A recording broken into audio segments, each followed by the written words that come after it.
and on. Ladies and gentlemen, brothers and sisters, my phone is switched over to Do Not Disturb mode, which means it is that time again.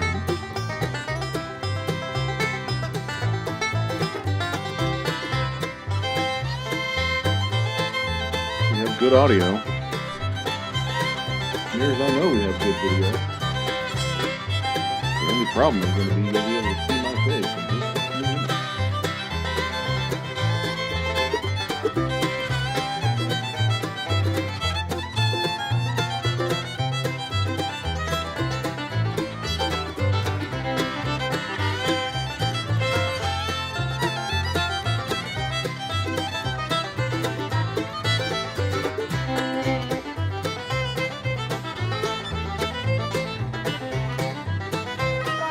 A little ordinary? Is it lacking something awesome? Well, head out to your local liquor store and pick up something extraordinary. Grab a bottle of Old Humble Straight Whiskey or Old Humble Special Reserve. They're clean, smooth, easy drinking whiskeys that taste the way whiskey should taste. From humble beginnings to an extraordinary finish, Old Humble whiskeys are what your bar needs today. Walk tall, be awesome, and drink humble. Old Humble Straight Whiskey and Old Humble Special Reserve. Get yours today. Ladies and gentlemen, brothers and sisters, children of all ages, I am your spirit guide for the night. I guess I'm your spirit guide all the time, aren't I? The Old Humble guy himself. Let's have our opening shot. Cheers and salutations and all that fancy schmancy stuff. I am, as many of you know, the owner and operator of this here Old Humble Distilling Company right there. We have just recently, well, I don't want to say recently, we've been past the 600 subscriber mark, I guess since early June. And now we are onward to our next goal. The next big benchmark is 1,000 subscribers. Sometime, hopefully by the end of the year. We'll see if that happens.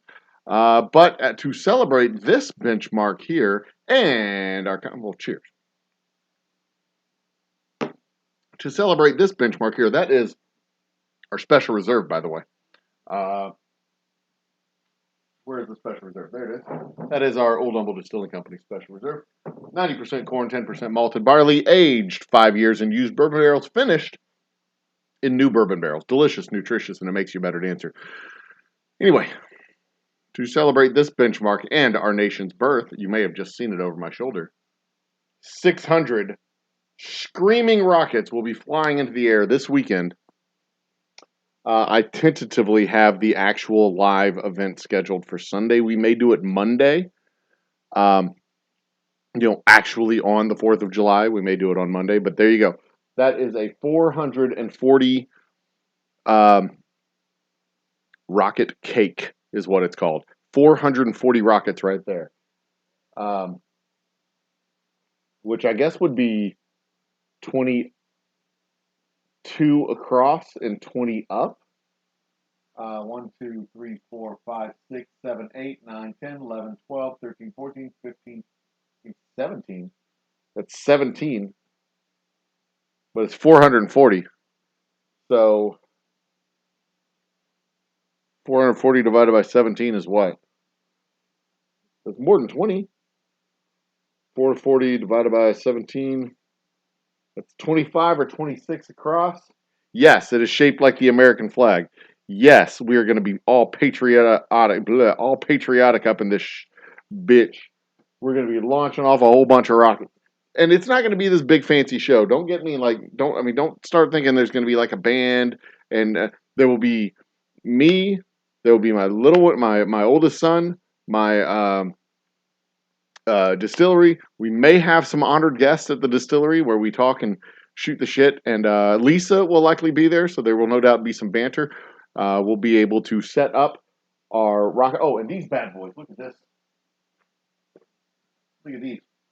This is the Thunder Blitz 100 count. It's basically a 100 count bottle rocket or 100 count. It's a giant bottle rocket. 100 shots of reports is what it says right there.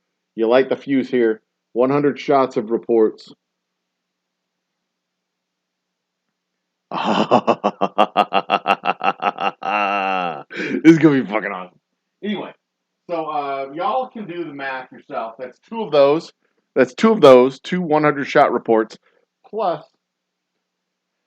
I need to modulate my volume here. 200 shots of reports. Two 100 shot reports plus the 440. 200 plus 440 is 640. See, y'all can work out this math with me. It's not that complicated. It's not that hard. Vanessa, Kitty, they don't all go off. They go off in a series.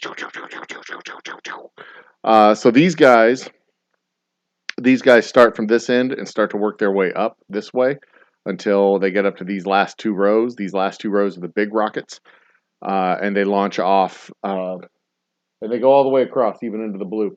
So these last two rows are like the grand finale. And then, yeah, those guys, they go off just flying into the air, just rocket after rocket after rocket. So what I think I'm going to do is I'm going to launch off the first 100. I'm going to launch off the first 100, and then do the second 444 plus 100 at the same time. So the 440 go about 65, 70 feet in the air, according to the videos that I've seen. They do have them on the YouTubes. You can find them. I might link them later. And I mean, I don't know. I might do the 100 shots simultaneously. So we'll do 200 and then 440. I don't know how I'm going to sequence this out. I haven't decided yet. I don't have long fuses, so I'm not going to be able to just sit there and push a button and let it go. I'm going to have to walk up to them and light them. Or my son's going to have to walk up to them and light them, or he's going to be my production assistant. I don't know which one. I don't know how we're going to work it yet. I haven't decided yet. We'll figure it out. I have 3 more days to figure this stuff out. I haven't decided yet. But I do know that it's going to be dope as hell. That much I do know.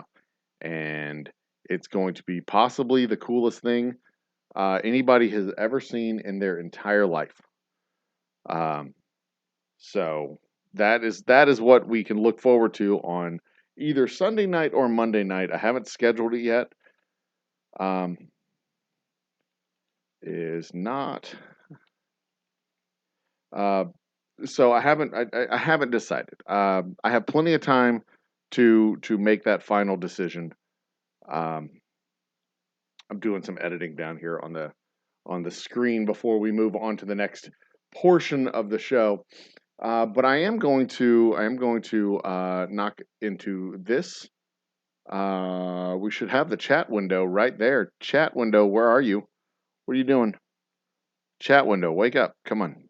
Get into the party, please. Thank you. There it is. Chat window is in the party. Need to make it the right size, though. There we go. That's the right size. Thanks for joining us, chat window. It's always good to have you around. So we'll start off with a little bit of chat, a little bit of banter. In about 5 minutes, we will jump into the story of absinthe, the history of absinthe, and the words around absinthe and what it's all about. Tomorrow night, before we go, just a little bit more housekeeping. Tomorrow night we have our trivia night. We always have trivia nights on Thursday nights.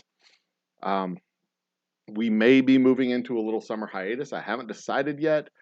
I know I've got a lot of stuff going on Thursday nights, Friday nights, and Thursday night, Friday nights, and Saturday nights with the tastings and the road show that we're doing around town.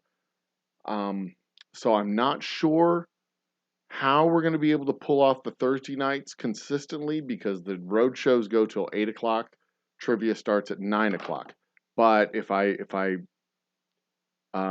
act like a professional YouTuber, which I am, a professional YouTuber and whiskey slinging god, I should be able to get the shows set up before I go off and do my thing. And then when I come home, all I need to do is turn it on and bam, we're ready to roll. All the tech will be set up, and now we'll be ready, set, and rock and roll. But uh, uh, we'll just have to see. I think we may just have to. I don't know. We'll figure it all out. We may have to take a July hiatus. We may not. I hope not. I don't. I mean, I hope we don't have to because things are going really well as far as the channel goes. That's my third update, my last update, and then we'll get into the absinthe talk. Things with the channel. As you can see, we're going onward to 1,612. We started this 100,000 views project back in February, and I don't have a screen for that. Otherwise, I would pop that on. The 100,000 views project. We are on our 11th episode. I owe the 11th episode.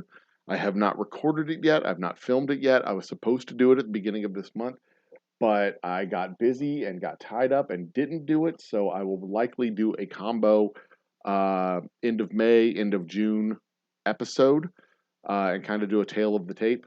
We are well ahead of schedule on the 100,000 views, and we are other metrics are progressing nicely on the channel. I'm very, very, very happy with that project and how it's progressed out and how it's moved forward. I'm the project originally started off as just getting more views for the channels because we're going to have bands coming in. I wanted to have more guests coming in. I haven't accomplished that goal of having more guests, but I've had Lisa on the show, every Thursday, coming in on the show every Friday since April. We've had a band coming in. Wednesday night shows have been what they are, doing all kinds of cool stuff. Everything spicy's in the house. Cheers, Phil. You are about 5 minutes away from the absinthe talk. Don't go anywhere. Just doing our last update on the channel itself. And then, we started off with 40,000 views, and now, as of today, we've passed 75,000. And we've added like 150, between 50 and 100 subscribers. But here's the thing. The really cool thing is, like, my original metric was just for views, and now the metric is changing to watch time and hours and focusing on other stuff like the views. Like the things to do to get the views are becoming habit. So now I'm working towards the working up the chain of working up the chain of sustenance and what is it? The human the pyramid of human whatever you call it, where you have housing and shelter and then food and all the way up to like enlightenment. I'm working my way up that pyramid. I can't remember what it's called. The hierarchy of human needs. That's what it is. Hierarchy of human needs. I'm working at a hierarchy of channel needs. Where you get the views, then you get the quality views, then you get the subscribers, then you get the returning subscribers, and you get all that shit up there. So we're past the halfway point to get to our 1,000 subscribers. We're past the halfway point, or we're moving towards the halfway point on our actual watch time, the watch hours. Like everything's progressing nicely. I'm very, very happy with the progress that we've made in just the last 4 months. And we'll have a quick little 10-minute video about that. Should be posting in the next 5 days. You'll be able to see that. Everything will be great and glorious and wonderful and hallelujah, amen, etc., etc. So let's get on with the absinthe, shall we? I'm going to pull up my notes here on my handheld computer. But first I'm going to start with a cocktail. I've got 2 cocktails that we're going to do tonight. One's for my lovely wife. One is for me. And for the one for me, I don't need the whiskey just yet. I'll get to it. So the first cocktail is called the Ritual. The Ritual is literally just absinthe, ice water. Hang on. I need to start over. Bear with me real quick. I'm going to cut to a title screen just in case I want to cut this and edit it out. I'll have it on the title screen. So we'll go with this. Don't go anywhere. In 3, 2.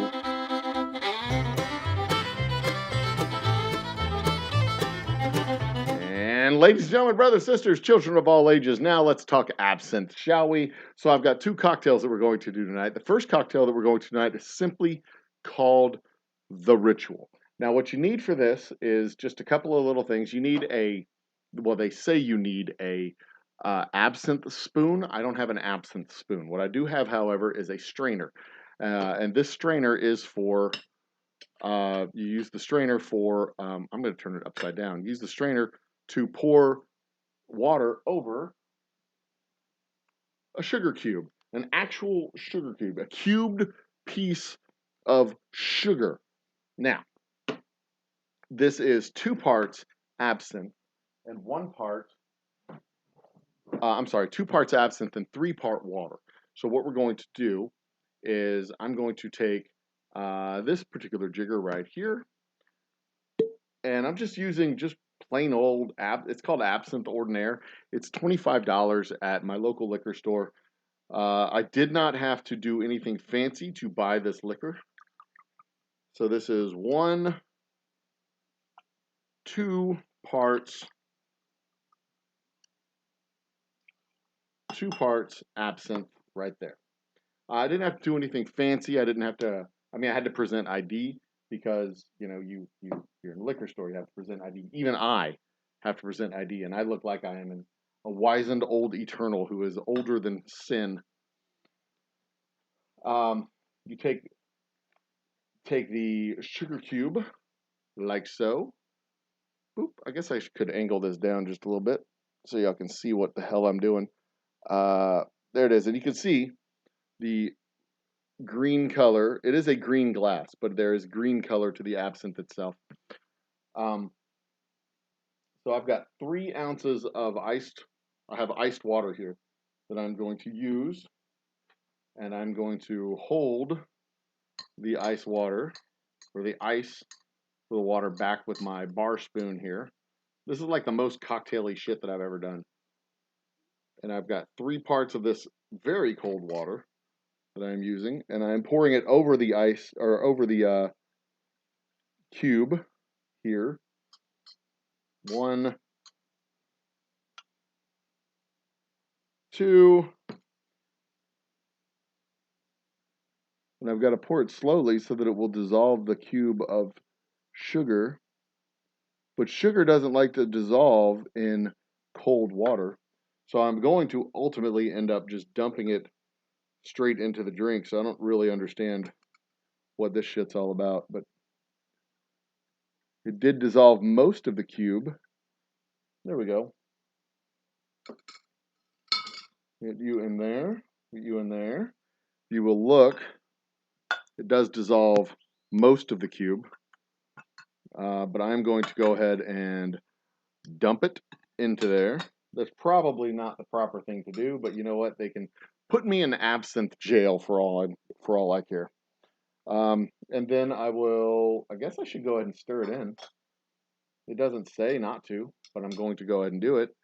Now, what you get out of this is a nice, the clear absinthe, the clear green absinthe has gone away, and it is now a nice foamy, kind of a green seafoam colored concoction. And that's because all of the herbs and dissolved flavorings that come from the wormwood and anise and fennel and all the other stuff, the solids that don't mix, come out with the cold water, and it turns it cloudy like so. And it tastes like sweet. Tastes like sweet licorice. It's hold on a second. I've got to get myself in trouble.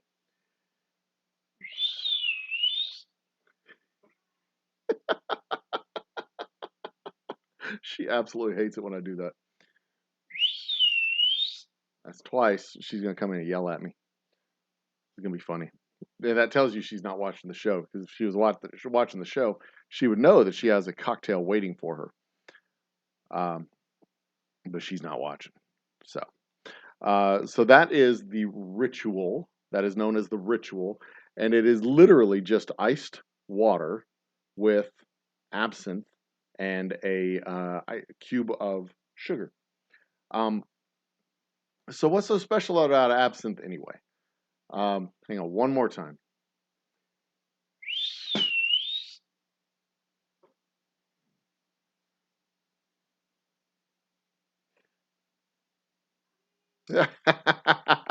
She just did. That took three. It took 3 tries. Now she's finally coming.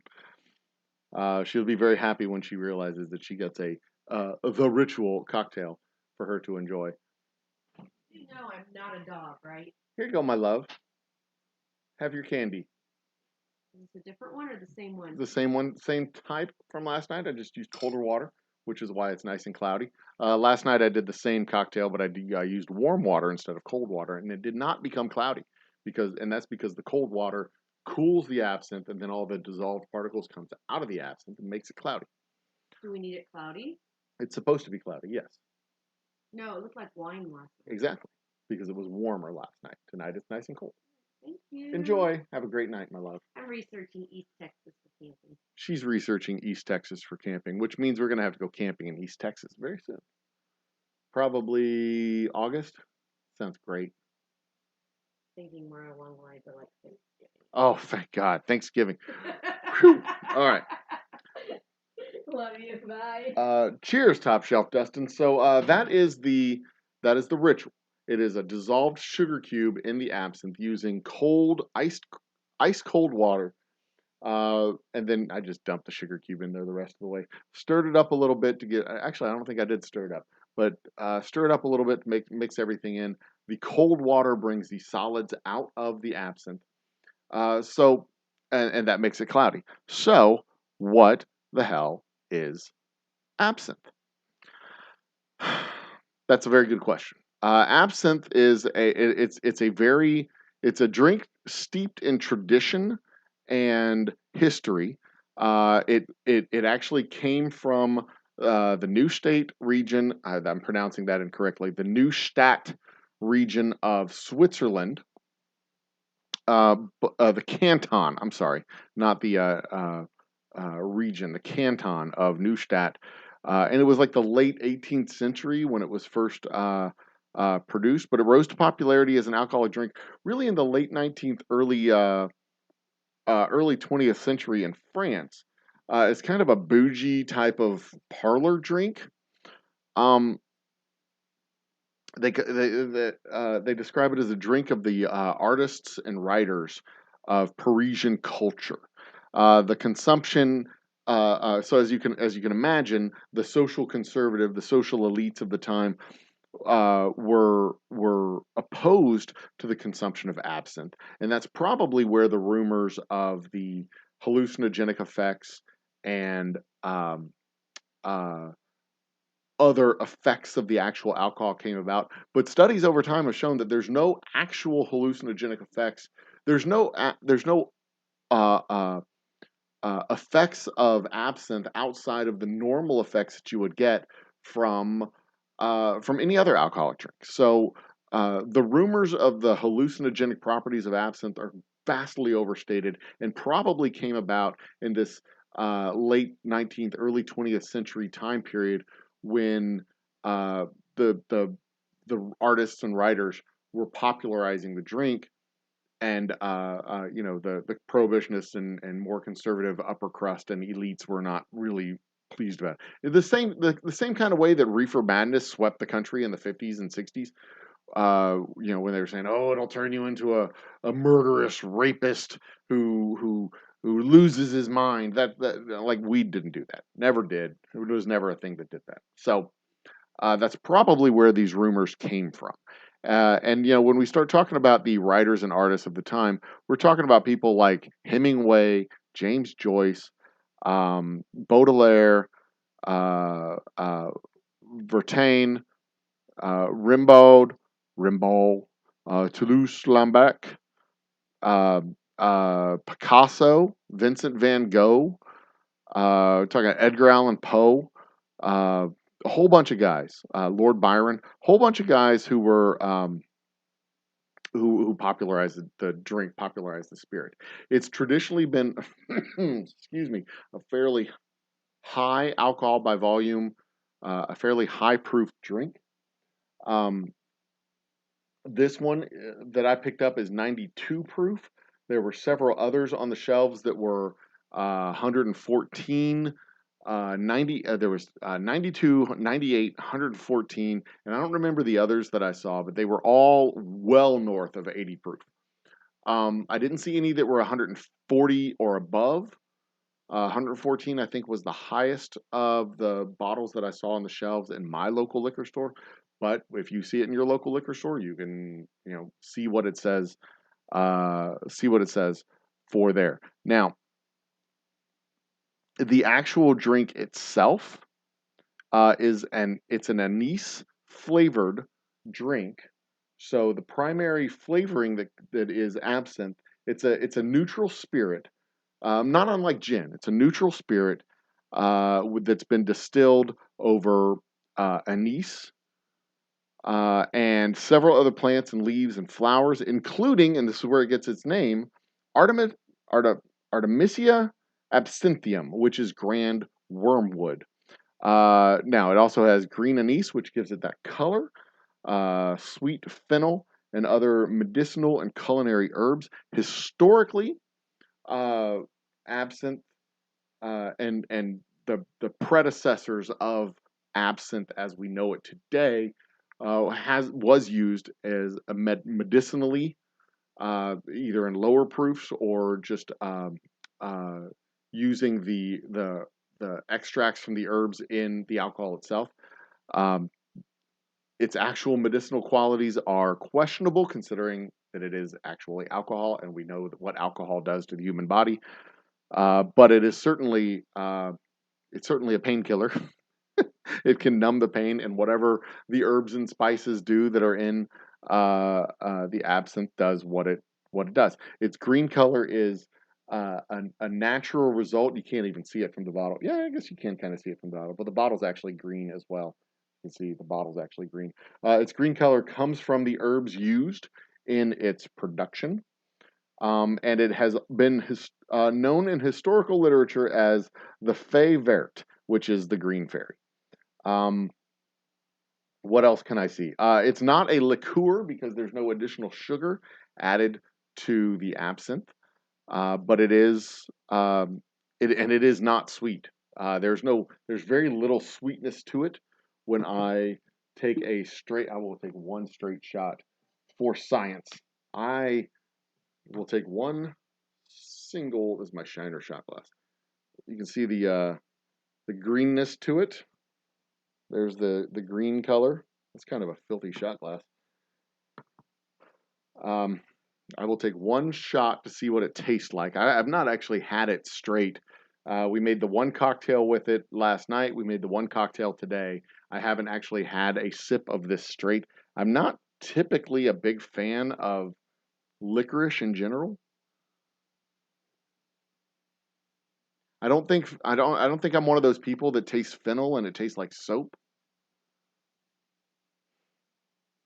It smells like alcohol to me. I can't tell the herbs and spices and whatnot that's in it. When I take a mouthful of the aromas, it is definitely curious. Um, there's a lot of stuff going on. Let's put it that way. There's a whole lot of stuff going on. So let's with no further ado, let's yes, yes, Jason. August camping in Texas sounds absolutely horrible, and it is, generally speaking, absolutely horrible. So cheers to you fine folks out there. Let's have a shot of.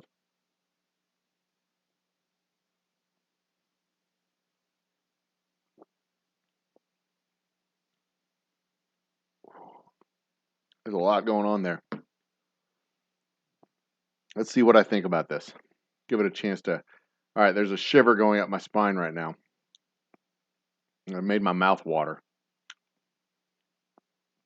There's definitely a sweetness. Well, I don't know. It's licorice. It's licoricey. The licorice. I'm tasting ropes of licorice. It is. There's a distinct reminder of honey. It's not exactly sweet. I wouldn't call that sweet. It's like that. It's like sweet like honey, which I know honey is extremely sweet, but It's not sweet like sugar. It's like a thick sweetness. You know what I mean? Where it kind of fills your mouth up and it just kind of clings to the walls of your cheeks and clings to your tongue and it just kind of clings everywhere. And then when you swallow it, there's like remnants of that drippy sweetness left behind. I don't know if I like it. Um, I mean, I could definitely see myself getting used to it if that was like if you're hanging out in salons and doing like I wouldn't drink. I don't think I would drink much of it. So if you're in an artistic community doing artistry types of nonsensical stuff, can you see that label? There it is, Absinthe. I want to give these people their props. It's not a small company. They don't need my help. But this is called Absinthe Ordinaire Liqueur. It's not a liqueur, um, unless they did put extra sugar in here. Just it doesn't say it has extra sugar. Maybe it's classified as a liqueur in the United States because of the way it's made. I'm not sure, but it is not traditionally considered to be liqueur. Okay, so I'm not sure if I'm gonna have to think about whether or not I like that. Uh, with the rice whiskey, I straight up liked it. It was delicious. I enjoyed it.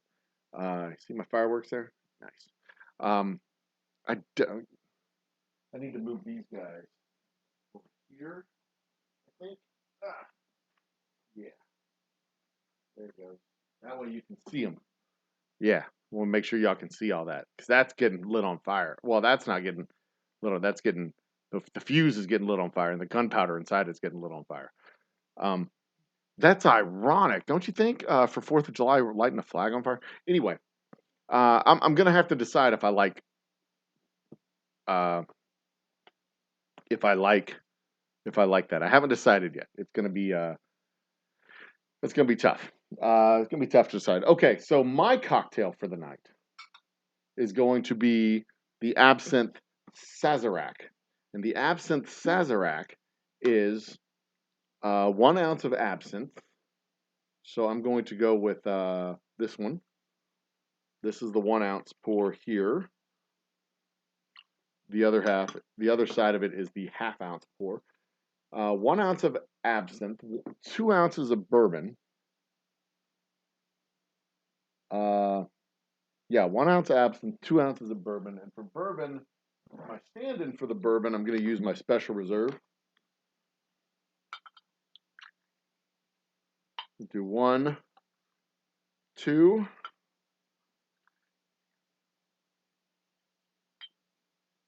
2 ounces of bourbon. I don't think I'm going to like this. I'm going to try to, though. Some dashes of bitters. Do I have my bitters over here? No. I only have walnut bitters, so that's going to have to do. It says Angostura bitters, but I've only got the walnut bitters. 3 dashes of bitters. That makes it much darker. Oh, I should be doing this on camera for you. There it is. So 3 dashes of bitters, and it's much darker now than it was. You're just going to take my word on it, since y'all didn't see it before. And then 1 sugar cube, making it sweet. I just find these to be just adorable. I mean, 1 cube. Anything else? Yeah, it says zest of a lemon, but I'm not going to do that. Blink. There it goes. Sugar cube goes in there. It's bubbling. Look at that. That is the cocktail there. So I guess I should stir it. I don't know.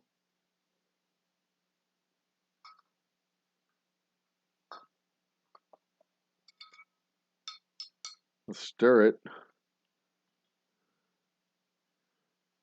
But the cube is pretty solid. It's not going anywhere. I'll just let it sit there and make things sweeter as the night wears on, I guess. All right, kids, let's get back up here. Up to me. All right. So, what is it y'all want to know about absinthe? It's available in almost every state in the Union of the States of America. I gotta drink this. I poured it. I'm gonna have to drink it. There it is.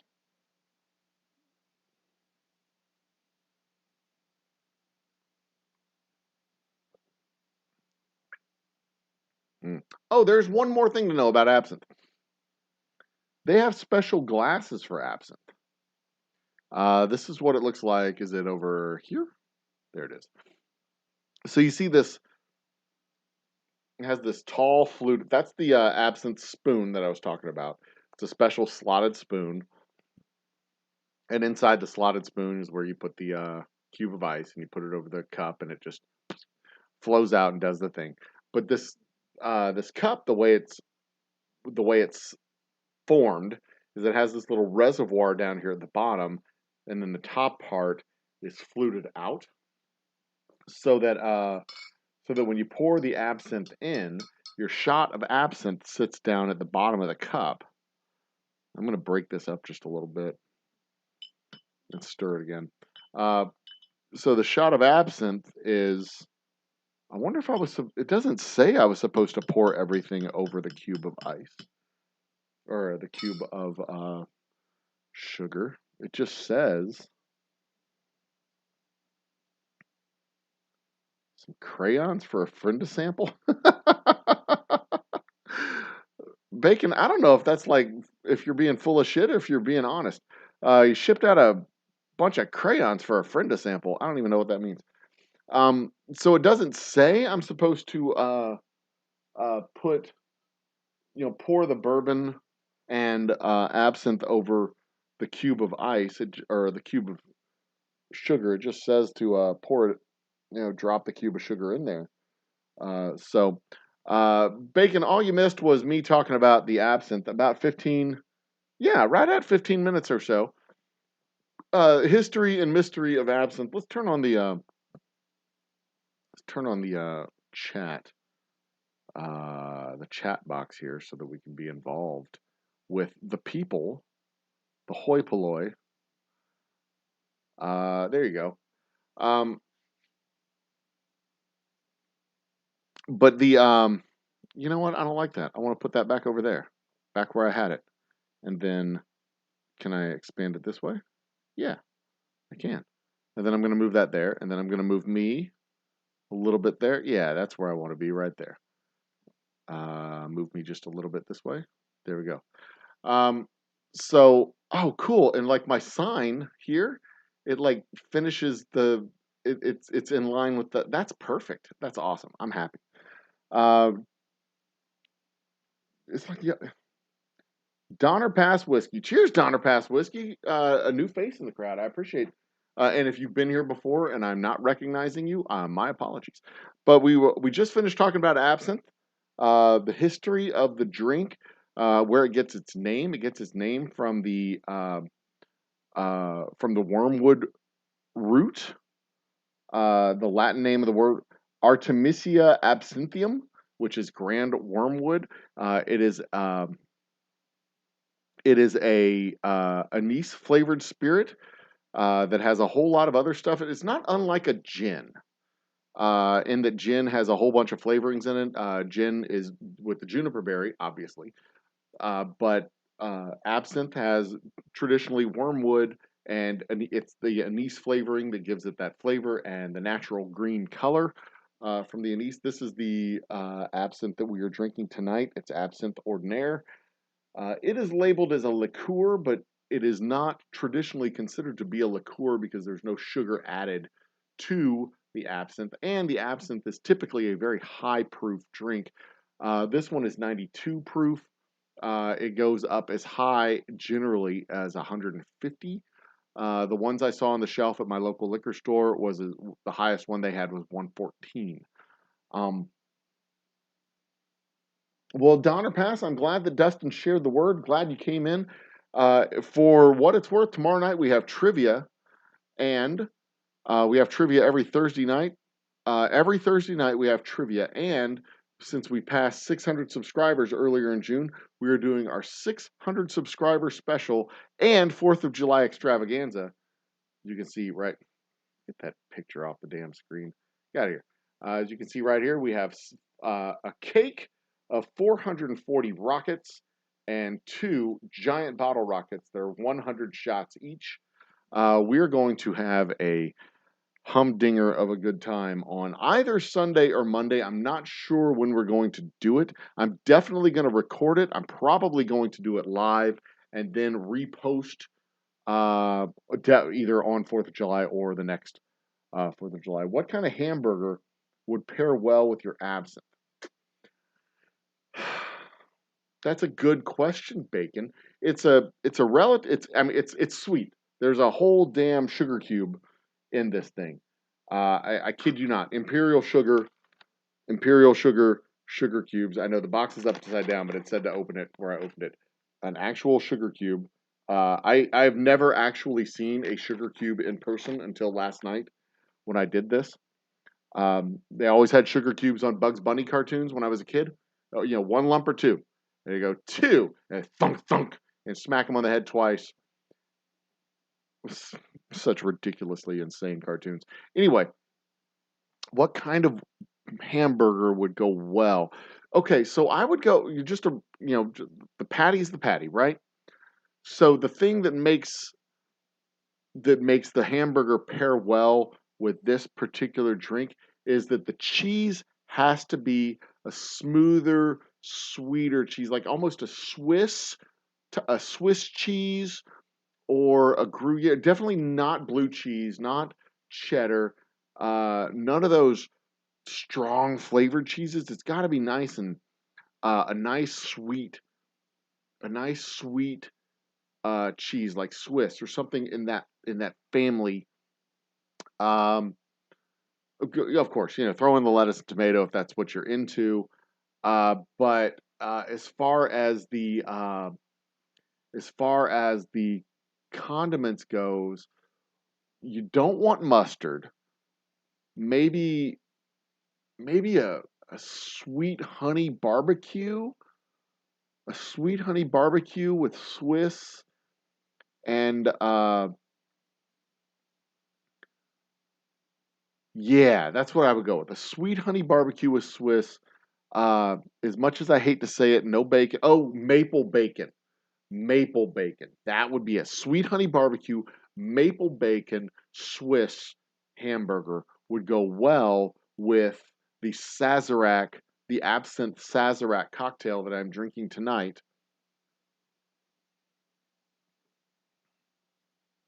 Because there's very little bite to it. This is a really thick. This is definitely better than the standalone shot. The standalone shot had real hints of cough syrup, but like good cough syrup. Like that really sweet syrupy cough syrup. Oh, just thinking about it makes me want to yak. But this has that nice beefy. Now you'd want to season that patty without question. You want to give that patty good seasoning. Maybe some. I'm a white guy. Lowry salt.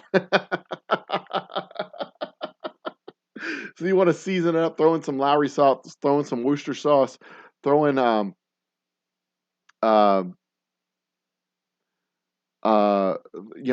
want to season the patty because the patty's got to be seasoned to taste. But it's got to be a sweeter burger. So maple bacon, Swiss, honey barbecue, not the mustard barbecue, not the traditional brown barbecue, honey barbecue. And that's your burger. Throw in the veggies if you want the veggies on it. Not jalapenos. You don't want this to be a spicy burger. Spicy burger is not going to go with this. This is a very sweet, syrupy type of drink. And look at the. You can see the sugar. I don't know if you can see that down to the bottom. It's like a pile of sugar down to the bottom of this thing. I'm going to stir it up again with my bar spoon. See if I can get that to mix in. But yeah, absinthe is this absinthe, I don't know if all absinthes are, but this absinthe is a sweet it's a sweet absinthe. They call it a liqueur. Maybe they did add some extra sugar to it to make it an actual liqueur. Um, Save of the century. Thank you there, Bacon. I appreciate that. I can think through my foods. I can think it through. I've got to give it some thought sometimes, but I can eventually get to the right answer.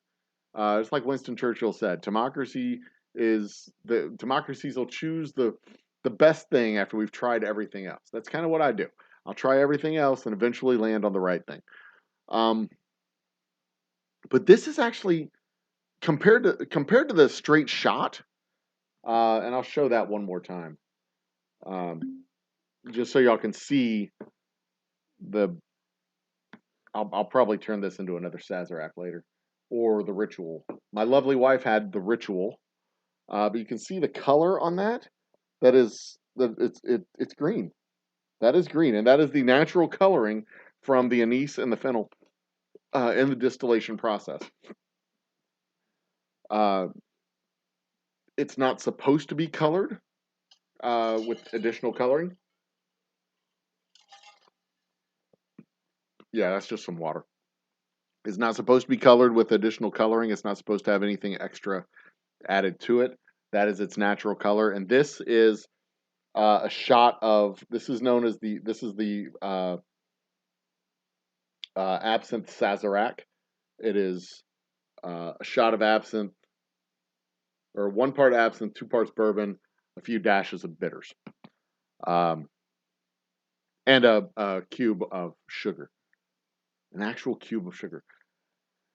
So fun fact, Imperial Sugar, there's a town just southwest of Houston called Sugarland, which Imperial Sugar used to be based in. It is where the Space Cowboys, the Sugarland Space Cowboys, are located. They're the, I think, double A team, triple A team. No, they're one of the minor league affiliates for the Houston Astros. It might be triple A Space Cowboys because I think Corpus Christi is double A, and I don't remember where the single A ball club is. But if you ever get a chance to go down there, it's a fun time. And we used to be the sponsors, one of the sponsors of the Sugarland Skeeters, which was the name of the team before the Astros took them on as an affiliate. So that's a little sideline information there. But yeah, that's where Imperial Sugar was born, down on the southwest side of Houston. But all in all, the Sazerac is not a bad. I'm gonna have to come up with a cocktail, with an Old Humble cocktail.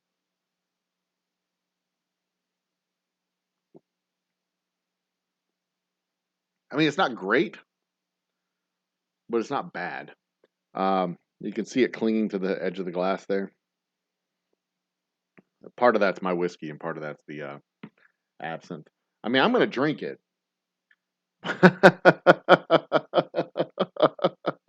but I don't think I'd order it.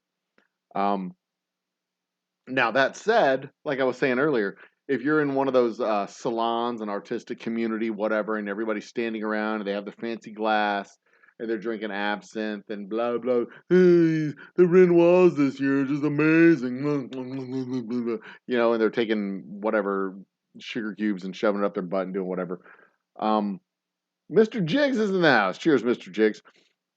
I'm I mean, I could see how you would drink it and not drink many of them. You would have one, and it would be a high proof, sipping candy type of drink. And yeah, I mean, I get it. I get it why Van Gogh and Picasso and all these artsy fartsy douchebags would be drinking this type of thing. Um, let's run down the names of people one more time. Alfred Jarry, Lord Byron, Edgar Allan Poe, Eric Satie, Aleister Crowley, Marcel Proust, Oscar Wilde, Vincent van Gogh, Pablo Picasso, Amadeo Modigliani. Yeah, we'll go with that. Henri de Toulouse-Lautrec, Arthur Rimbaud, Paul Verlaine, Charles Baudelaire. I know that name. Ernest Hemingway. I know that name. And James Joyce. I know that name. Okay, so I know Ernest Hemingway, James Joyce, Baudelaire, I got to go all the way down to, I think I know Henri de Toulouse-Lautrec, Pablo Picasso, Vincent van Gogh, Oscar Wilde, Proust. I know that name. He was some philosopher, some dickhead philosopher. Not anybody exciting. Edgar Allan Poe. Edgar Allan Poe. I loved Edgar Allan Poe in middle school and high school. I always wanted to get a complete unabridged works of Edgar Allan Poe. But I have read remarkably few of his works, but I love what I've read. Um, Lord Byron and Alfred. I don't know Alfred Jerry, but I do know Lord Byron. Anyway, so there you go. Those are all the fancy schmancy douchebag artist types. And basically, when you talk about the history of the drink, there's no evidence whatsoever that the rumors of best absinthe is made with psilocybin. Psilocybin.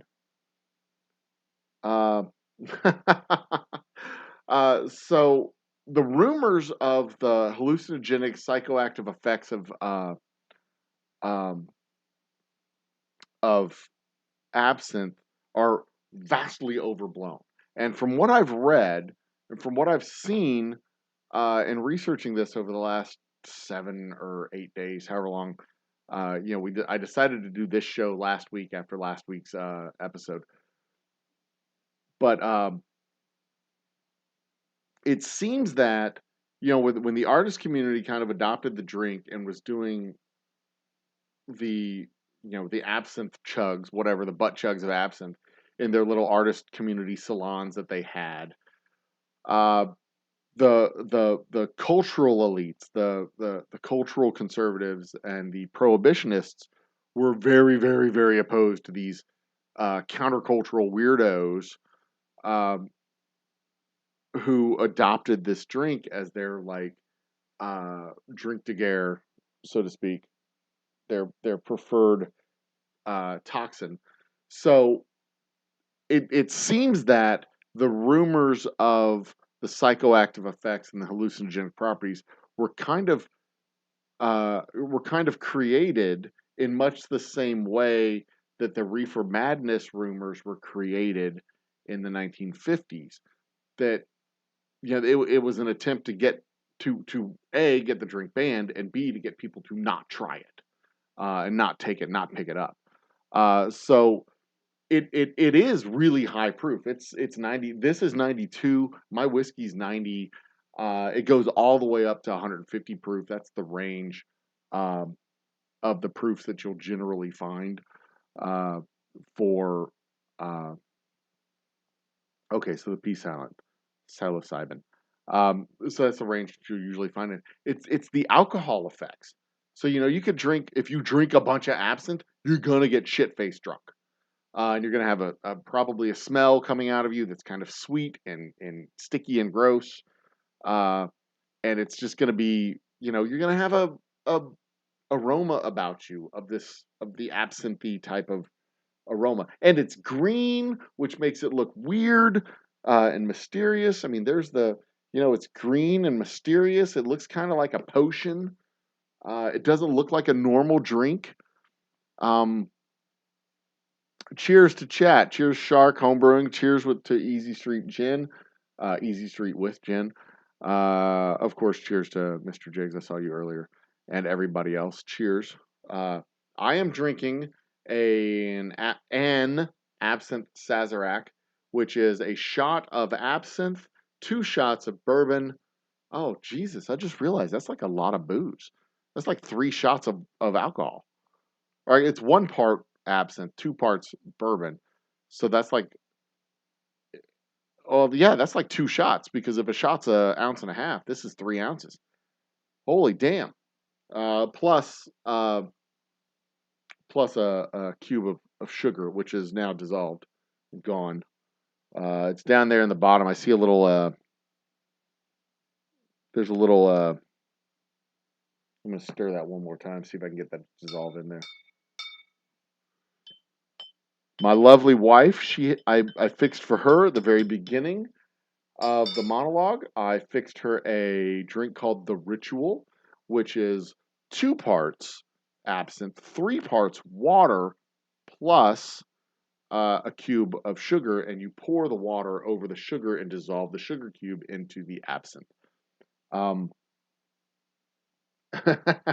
it's called I'm Getting Drunk in No Time. Yeah, so see, that's the thing. If you drink enough of it, you're gonna be staggering around, and you're gonna be wandering down the street all shit faced on absinthe, quoting your poems and yelling at people about the ravens and telltale hearts and whatnot, and then you're gonna pass out in a pool of your own vomit in the gutter of Baltimore, and you're gonna die on election night like Edgar Allan Poe, and they're gonna be all like, "Oh, he was hallucinating because of absinthe," and it's just because he was a filthy drunk. That's it. That's the only reason. It had nothing to do with hallucinating, nothing. He was just all screaming about ravens because he was a cuckoo bird in general, not because he was seeing ravens because he was all hallucinating or nothing. He was just a cuckoo bird. And being yeah, cut your ear off like Van Gogh. Um, oh, Mr. Great Shot, for God's sake, go to bed and get up in 4 hours for work. Don't mind us. You've got important things to do. Go do important things. Um, and exactly, Easy Street Gin. The countercultural artists and writers, a lot of times, uh, things that were written in such a way as to be entertaining, but also be subversive. And the more entertaining they were, the better, because then the subversive message could get out with the entertainment. And a lot of times you couldn't touch them because they were very entertaining, even if they were subversive. Just ask Childish Gambino, right? Um, you wrap your message in something that is very, very catchy and entertaining, and then it works. It works really well that way. Um, yeah, no kidding. To be a fly on the wall back in the day when they were, doing their pamphlets and uh, Voltaire and all those guys back in the mid 1800s and uh, early 1900s. I mean, those guys were, uh, yeah, Eh, and almost to a man, they were all guys. There was very, very few women involved in these subversive, artistic counterculture circles. Uh, but that is one of the salon lows, the impressionist. I bet they did. I bet they did. I'm pretty sure everybody loathed the impressionists at the time. But uh, every artist, I'm sure, had their phase where they would go to and come out of. Um, uh, the I'm scrolling. I'm looking up through chat before this goes away. The Master Stiller Absinthe episode is on my watch list. I am looking forward to seeing that in the next couple of days. Um, I can tell you what it tastes like. Uh, I am very familiar with what it tastes like. It tastes very much like what it looks like. I mean, that is, uh, it's, uh, okay. So the way I described it when I had my unadulterated shot of absinthe was, it tasted like, it tasted like, oh, you know what it tastes like? I'm finally able to put my finger on it. It tastes like Ricola. The Ricola cough drops that are the herbal cough drops that are like they're honey, the honey herbal Ricola cough drops, but with alcohol. So I know it's supposed to taste like licorice, and it kind of does have that licoricey flavor to it. But there's like this it's sweet like honey is sweet. It's not like this. It's not a thin, abrasive, in your face sweetness like a sugar water sweet. It's at least this absinthe in particular, and maybe it's because they added sugar to it. I don't know. I'm not 100% certain. Um, but they uh, but it had this drapey, sweet flavor to it. And maybe if I have a different absinthe, it would taste different. I'm not sure. That's just this absinthe that I'm talking about. It had this kind of a honey sweet type of flavor where it draped, it coated the inside of my cheeks, it draped my tongue, and when I swallowed it, it lingered about for a while. It made my mouth water, and not in a good way. I didn't like it straight. I was not a big fan. Um, the opinion outlet salon. Um, I didn't like it straight, but in the bourbon, I'm not opposed to it. I wouldn't order it. I would not order it as a cocktail. So I can't say for sure that I'm ever going to have it at the distillery unless it's for like a special theme night type of thing. Um, so yeah, I mean, uh, that's kind of what it tasted like, at least to me. That this particular absinthe tasted like that to me. Um, the absinthe hookah? No, I have not seen the absinthe hookah, and I can almost guarantee you I will not have that on my next stream. I'd have to get a hookah, and I can't smoke a hookah in my office here. I can't do it. My wife would kick me out of the house. Like, you're not allowed to smoke inside. This is getting to me. I'm feeling this. I mean, I had my opening shot of whiskey. I had the shot of absinthe, or the half a shot of absinthe, and this is basically a double shot of alcohol. And we're only an hour into the show. I'm feeling it. Um, anyway, um, I sip that stuff because they didn't have good weed. This is what made me laugh earlier. Yeah, I know they didn't have any good weed. The good weed hadn't made its way over to Europe yet. Did they have hash? They had opium. They had opium in the early 19th century, though, or the late 19th century, early 20th century. Um, yeah, thank you, Mr. Grapeshot. If you're here for the first time, don't forget to thumbs up, like the channel, subscribe to the channel, hit the notification bell, do all that shit. Because look over here. See that? That is the fireworks display that I'm going to be launching off next week in celebration of, let's go over to that other screen there. In celebration of 600 subscribers, as we march on to 1,000, we're going to be doing our 4th of July and 600 subscriber celebratory extravaganza on. Okay, so here's the deal. My lovely wife is going out of town July 3rd with my youngest son. So it's just me and my 15-year-old son, my buddy Carl, and Lisa. Here at it'll be here at the distillery. It'll be there at the distillery because I'm here at my home office.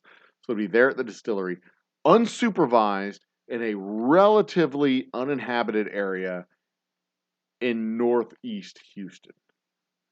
So what I'm saying is we're going to cause some fucking trouble, and it's going to be fun. We're going to have a good time. So that there is 100 shots, and that there is 100 shots. Those two are 200 shots of reports that go up into the air. That is 440 shots. Basically, the Saturn, those Saturn missile cakes and the little square cakes. Usually, you get them in 25 to 30 rocket batches. 440 of them. So 440 plus 100 plus 100 is 640. We're going to have 640 rockets going off for our 4th of July and 600 subscriber celebratory extravaganza. Of course, I've made no bones about how much I love the 4th of July. It is my favorite civic holiday ever.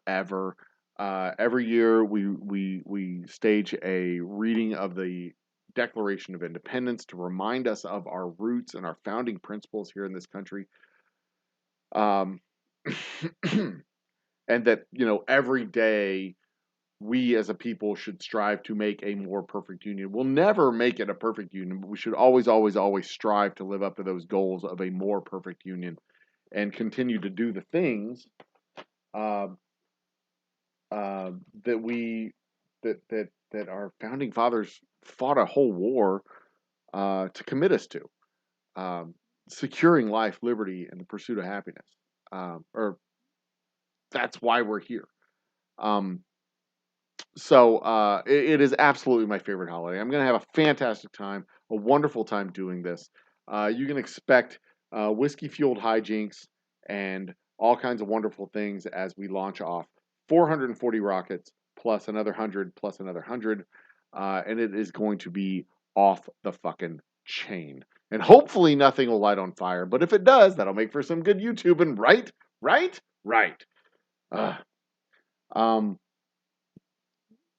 See somebody else shouting Ricola on the stream.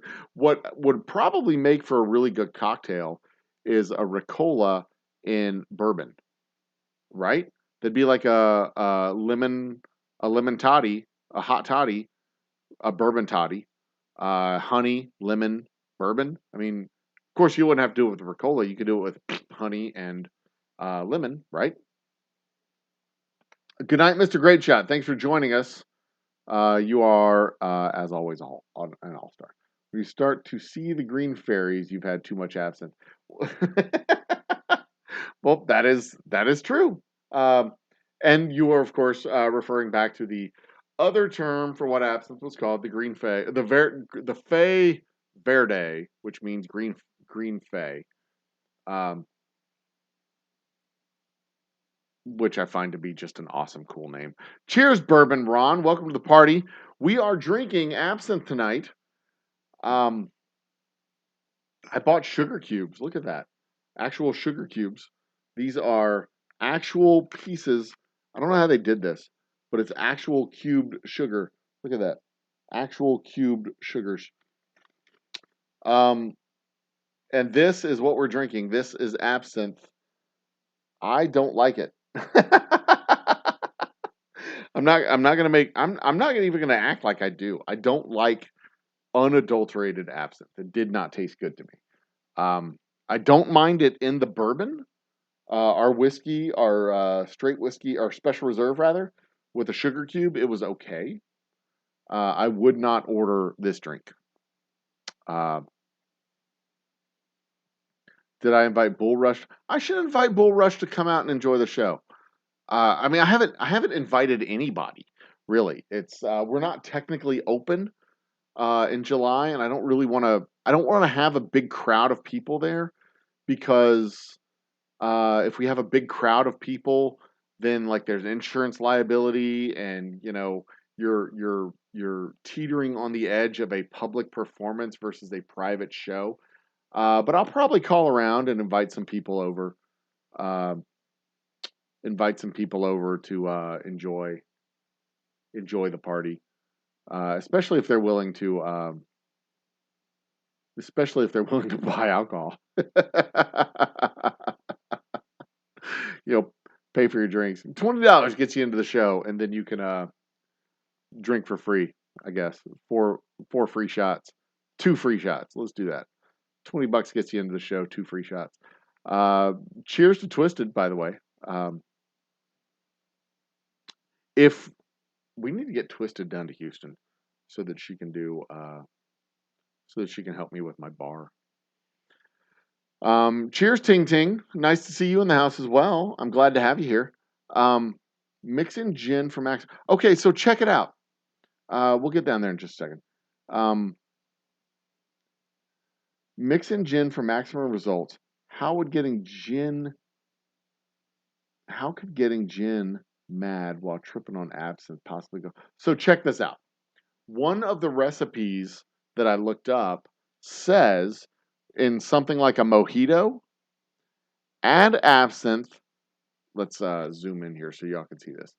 Add absinthe to your favorite cocktail, such as mojito, gin, gin and tonic, etc., to give it an herbal note. Gin already has an herbal note, and honestly, it has a better herbal note than absinthe. And gin is usually right at 80 proof, and absinthe is like 90 or more. My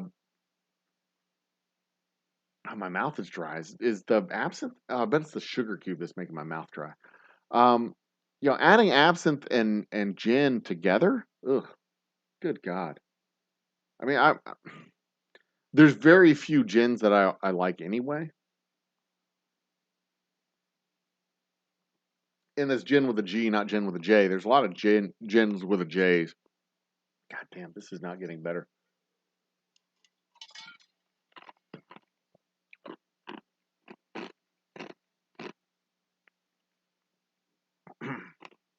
It'd be an act of endurance to actually finish this thing. Ugh. You know what? Be right back. Don't go anywhere. Is your bar looking a little ordinary? Is it lacking something awesome? Well, head out to your local liquor store and pick up something extraordinary. Grab a bottle of Old Humble Straight Whiskey or Old Humble Special Reserve. They're clean, smooth, easy drinking whiskeys that taste the way whiskey should taste. From humble beginnings to an extraordinary finish, Old Humble whiskeys are what your bar needs today. Walk tall, be awesome, and drink humble. Old Humble Straight Whiskey and Old Humble Special Reserve. Get yours today. Just in time for me to get back. I got a fresh glass. I'm not going to finish this. I'm going to sit here and sip on it I'm going to keep sipping on it. I mean, I'm not going to quit, but it's not getting better. You know what I mean? Like usually when you start a drink and you keep drinking it, it gets better. This is not. I don't like it. Okay, Mr. Bar Jiggs. looking a little ordinary. Is it lacking something awesome? All right, you just get a sample. You just get a sample the second time around. And that is, of course, the Ad Twins. I found them on Fiverr. They're a great couple of gals. They are twins. From what I am told, they are twins. I'm gonna have some Oishi whiskey. I'm not gonna pour it yet. I'm gonna keep. I'm not gonna pour it yet. Put it back. Put my fresh glass back here in my bar. I'm gonna keep with the college try. The Corpse Reviver has gin, lemon juice, Cointreau, dry vermouth or Lillet Blanc, and absinthe. That sounds like that sounds fucking horrific. That's Jesus. I mean, it doesn't even have tonic to thin it all out. That's a whole lot of citrus and flavor. And that's like a gin martini plus Cointreau, which is already a thick liqueur, and then you add just the thought of that. Oh, I don't like absinthe.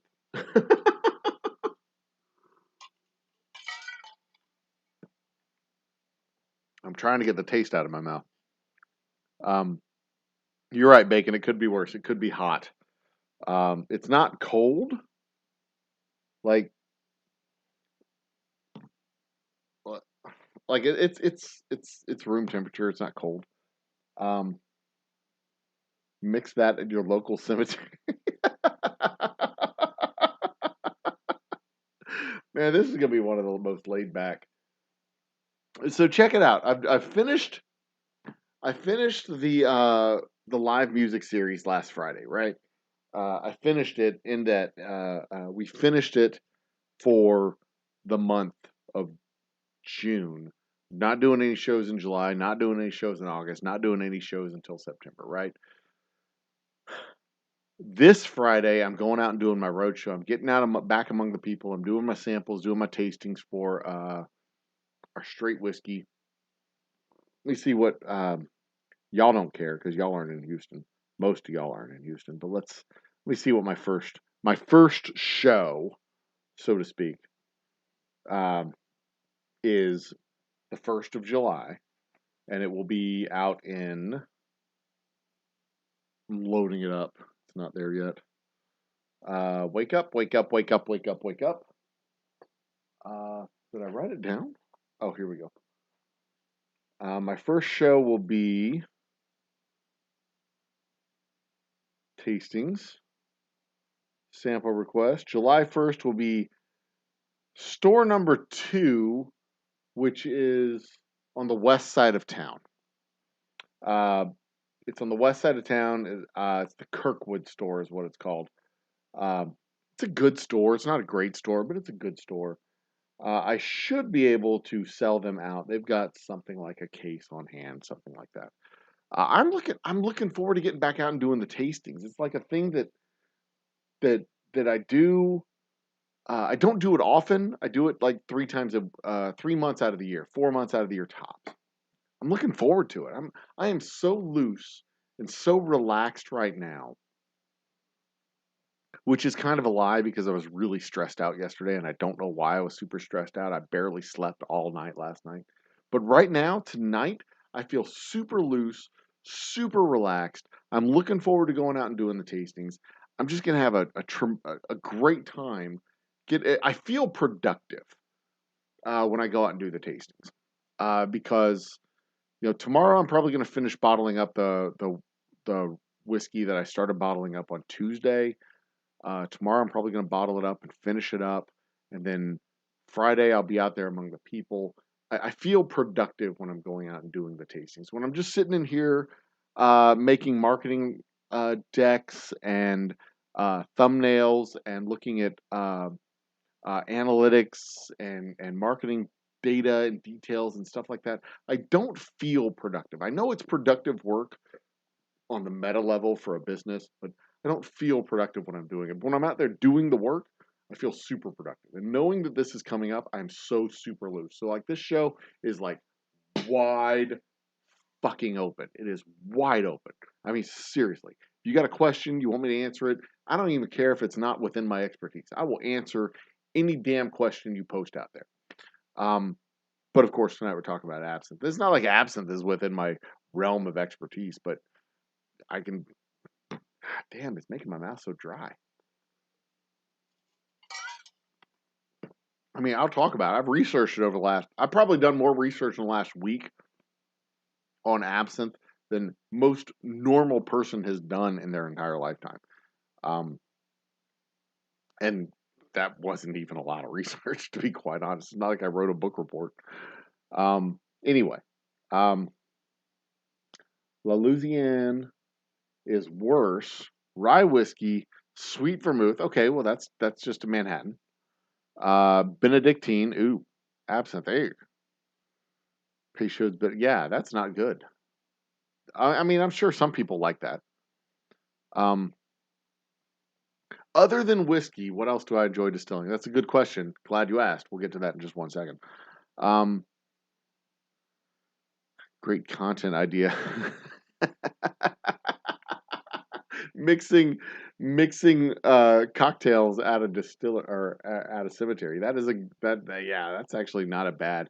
But you could do the whole aesthetic, Jen, with like the black robes and the alchemy set, and you pull the ingredients out of your robe.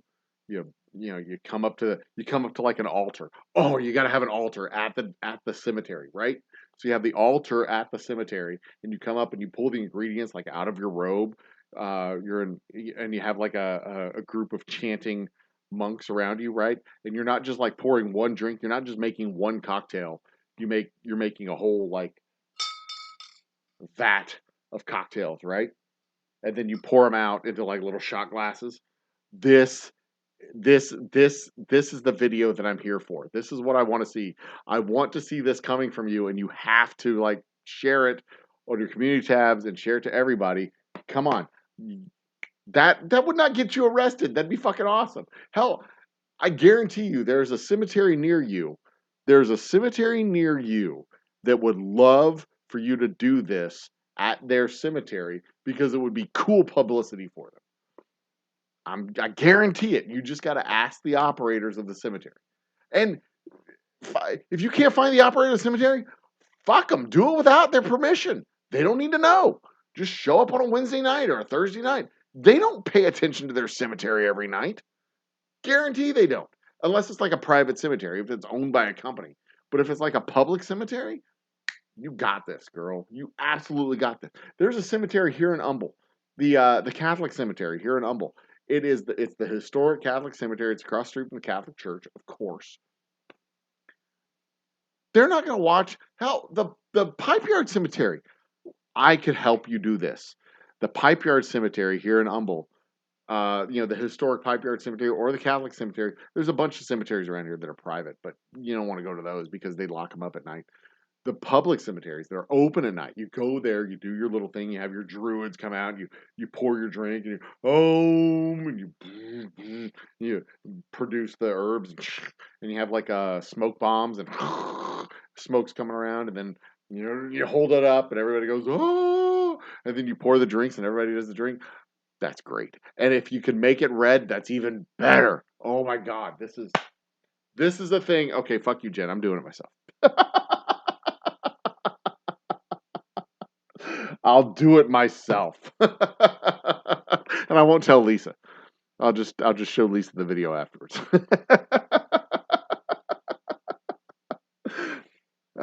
Oh my God, that's awesome. Sounds like a good list to dare Humble to drink during some sort of game. See, the challenge I have with doing cocktails is having the ingredients for cocktails. I don't normally have a wide set of ingredients. And in fact, I don't normally have a wide set of alcohols in my bar. I usually just have whiskey. That's it. I have a lot of bits of alcohol. I've got tequila for margaritas. I don't have any gin. I have some cool stuff that I picked up from distilleries, like uh, the stuff we picked up from Oaxaca down in Mexico. I've got stuff that we picked up at not Heaven Hill, Comfort, Hill Country Distilling Company, down out in Comfort, Texas. I've got some stuff, but I don't have I don't have a full bar. I usually just have whiskey, and I have some bitters. Like I don't have Angostura bitters. I've got walnut bitters, or I'm sorry, chocolate bitters, and I have walnut bitters in my other bar in the kitchen.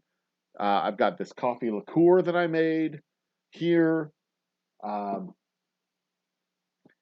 but the last couple of nights I've got absinthe, I've got uh, rice whiskey, I got some stuff, but I don't typically have a very because usually when I find something and I like it, I drink it, and if I don't like it, I don't drink it, and then I just have like little bits and shit that gets handed off to somebody when they come.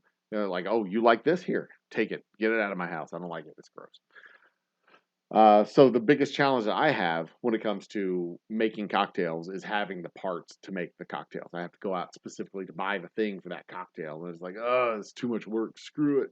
I'm just gonna have whiskey on the rocks because that's my preferred. That's my favorite drink, whiskey on the rocks. So there you go. Okay. Back to Mr. Jig's question. Other than whiskey, what do I enjoy distilling? I enjoy distilling. I really enjoy distilling the gin that we made, the Flower Moon gin. Um, I like distilling the vodka. I like doing the gin. Uh, but whiskey's number one on my list because I like whiskey. But it's not the distilling process.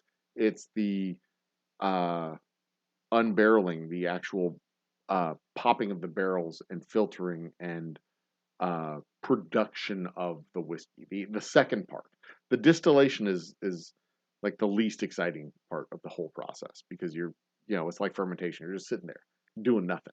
I'm not doing anything. The still's doing all the work.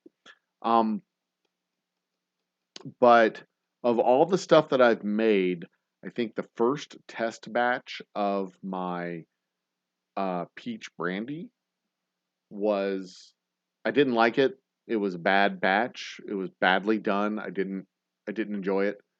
Um, but I enjoyed the process of coming to that conclusion.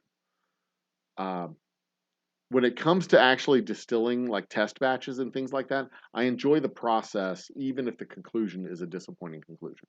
But I really, really enjoyed my great great great grandfather's peach brandy recipe and doing that. And it felt literally like I was reaching back through time and interacting with a part of my history that I know very, very little about. Um,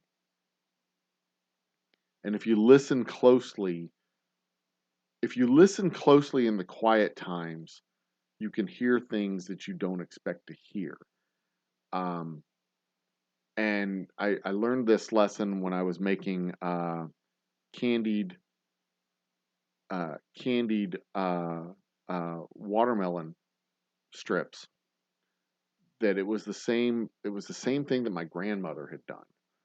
Uh, Jars of candied watermelon rinds, where you peel off the skin of the watermelon, just the white part. You put it in a brine with sugar and vinegar, and you pickle it. And that little white strip, you can't eat that white strip, but if you pickle it, it pulls in all the sugars, and the vinegar softens it up, and it pulls in the sugars, and it becomes a really sweet, almost a gummy type of treat. Look it up on the internet. So you can do it. It's a thing to do with the leftover bits of your watermelon if you are a watermelon type of person. Um, but if you if you listen in those quiet moments, you can hear things that your mind talks to you, and you can reach back, um, and remember conversations, and remember things that you have long forgotten, uh, and hear the voices of friends and family that you haven't heard in a very, very long time, because just the noise of life gets to you. And that was probably my first attempt at making that peach brandy was probably the favorite thing I've ever distilled, ever, because it was that opportunity for me to sit there for like 6 hours, 8 hours, however long it took to make that first batch. It was a bad batch. Don't get me wrong. It was bad. I did it wrong.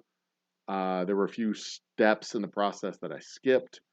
Um, and I need to go back and refill and pieces of the puzzle that I left out. But um, it wasn't so much an act of remembering conversations that I have forgotten because I never knew my great great great grandfather, but using your mind's eye and your imagination to kind of fill in the blanks of of what life might have been like with these, and not so much imposing what I think it was like, but just kind of thinking about these people and the time that they lived and who they were and their flaws of what made them who they were. It's just an interesting thing to do, and um it's not a thing that I could ever do when I was sitting there doing the books at the bank, doing the trust work and the administrative work and all the other crap that I had to do in my previous job and the previous job before that, whatever. That was just a series of tasks. This was a chance to commune with my people, so to speak, for lack of a better term. Um, and no illusions about it. I never knew this person. I never knew this guy. I never knew my grandfather, for that matter.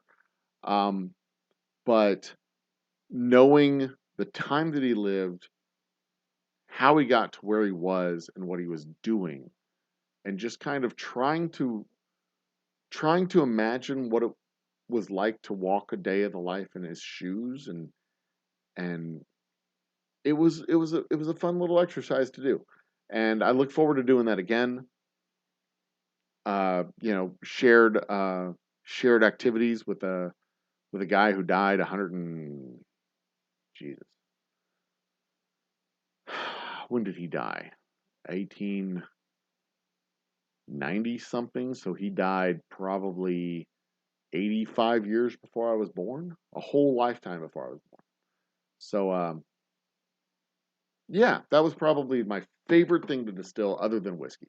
But without question, whiskey is still top of the heap because I can taste it coming off the still and I know what I've got. And I really, really, really, really, really enjoy that. So there you go. I hope that answers your question without too much weirdness. But did I see your goth transfer? I did not see your goth transformation at Bimbo's. I've been able to successfully pop onto Bimbo's channel two times during her shows. And the last time I did it, she invited me to come on, and I simply couldn't. I was about to bail. It was late. I had to go do stuff, and when I came back, she was already gone. So there you go. Yeah, do it without permission. Though I mean, the worst they could do is kick you out for trespassing. Give you a ticket for trespassing. You get a misdemeanor. So there you go. Mr. Jiggs' birthday was yesterday. Happy birthday, Mr. Jiggs. I'm sure you are a solid, happy 23 years old. Congratulations. Mom got you a burial plot for your birthday. That is a surprisingly enough not an uncommon gift. You only get it once in your life though. But it's still a weird gift. A video competition. A cemetery cocktail video competition. I think you might be onto something there, Easy Street. A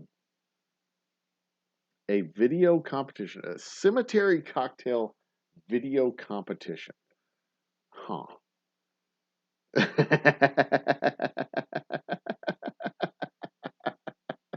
8 months later, where you been, Jen?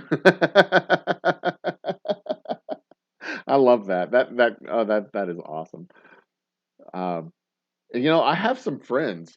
I have some friends that could help me do a full like Monty Python style video where like we start doing it and then the police show up and they go, "What are you doing?" And they round us all up and throw us in the back of a truck and take us away. That would be funny as hell.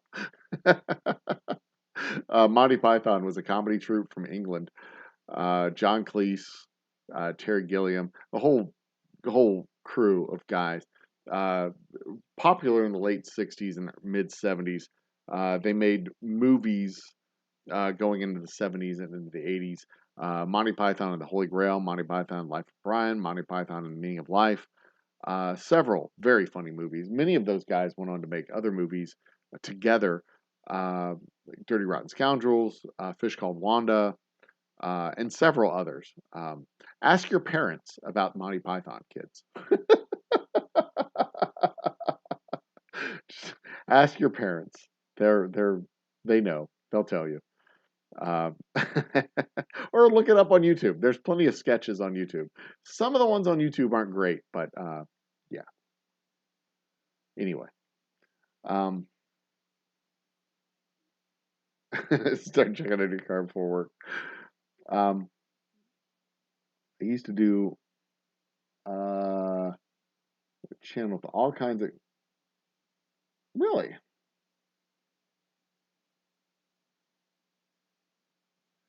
You do a rock and roll show on Bimbo's channel. Just get back from a trip visiting Bimbo. Bimbo's a cool kid. I like Bimbo, and I'm sure that makes you a cool kid too.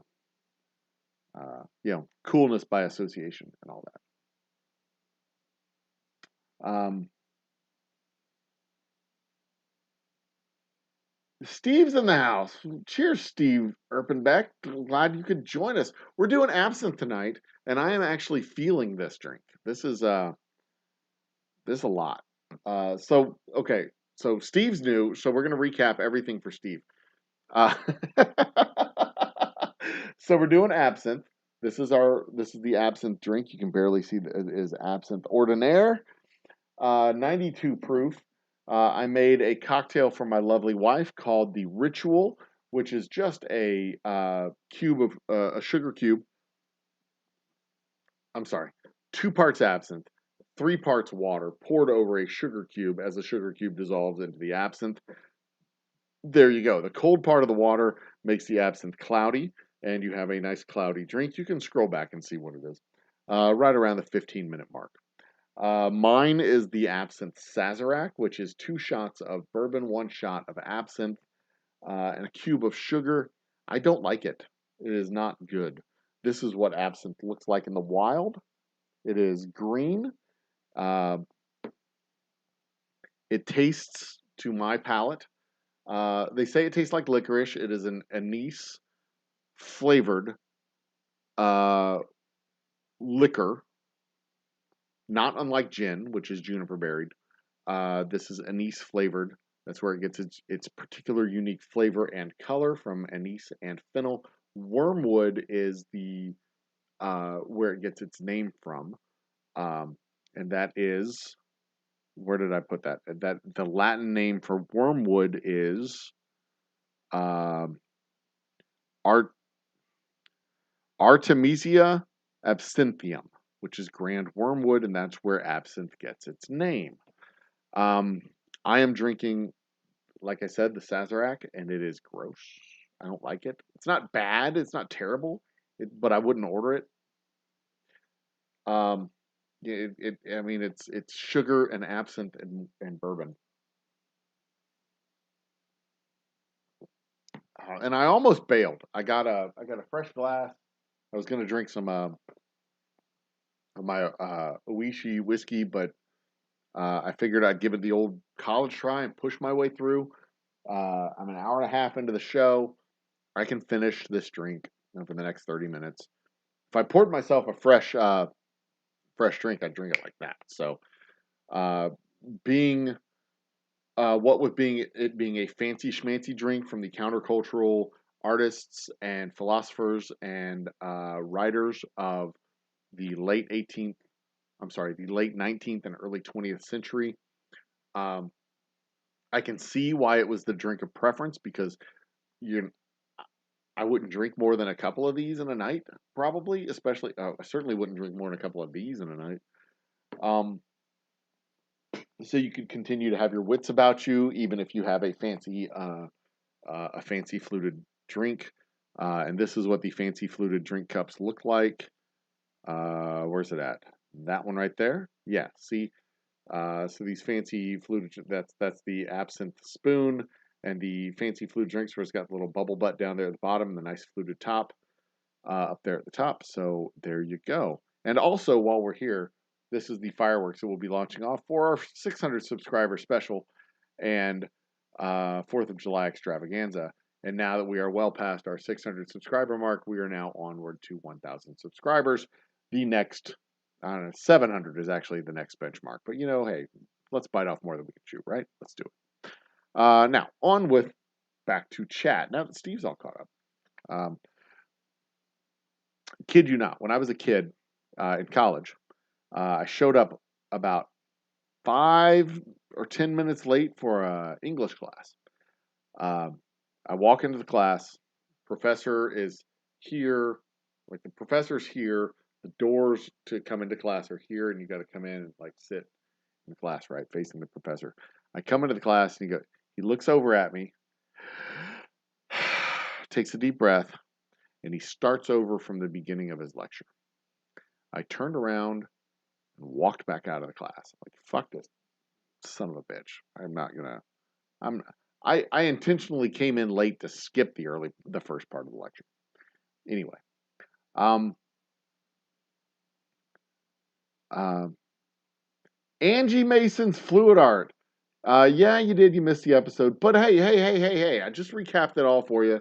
I recapped it for Steve. I recapped it for you. You kind of caught it. You can catch it in the replay. It's about the 15-minute mark. The title screen comes back up. You can kind of watch it back through. I make the 2 cocktails on the, like in that little 15-minute period. Um,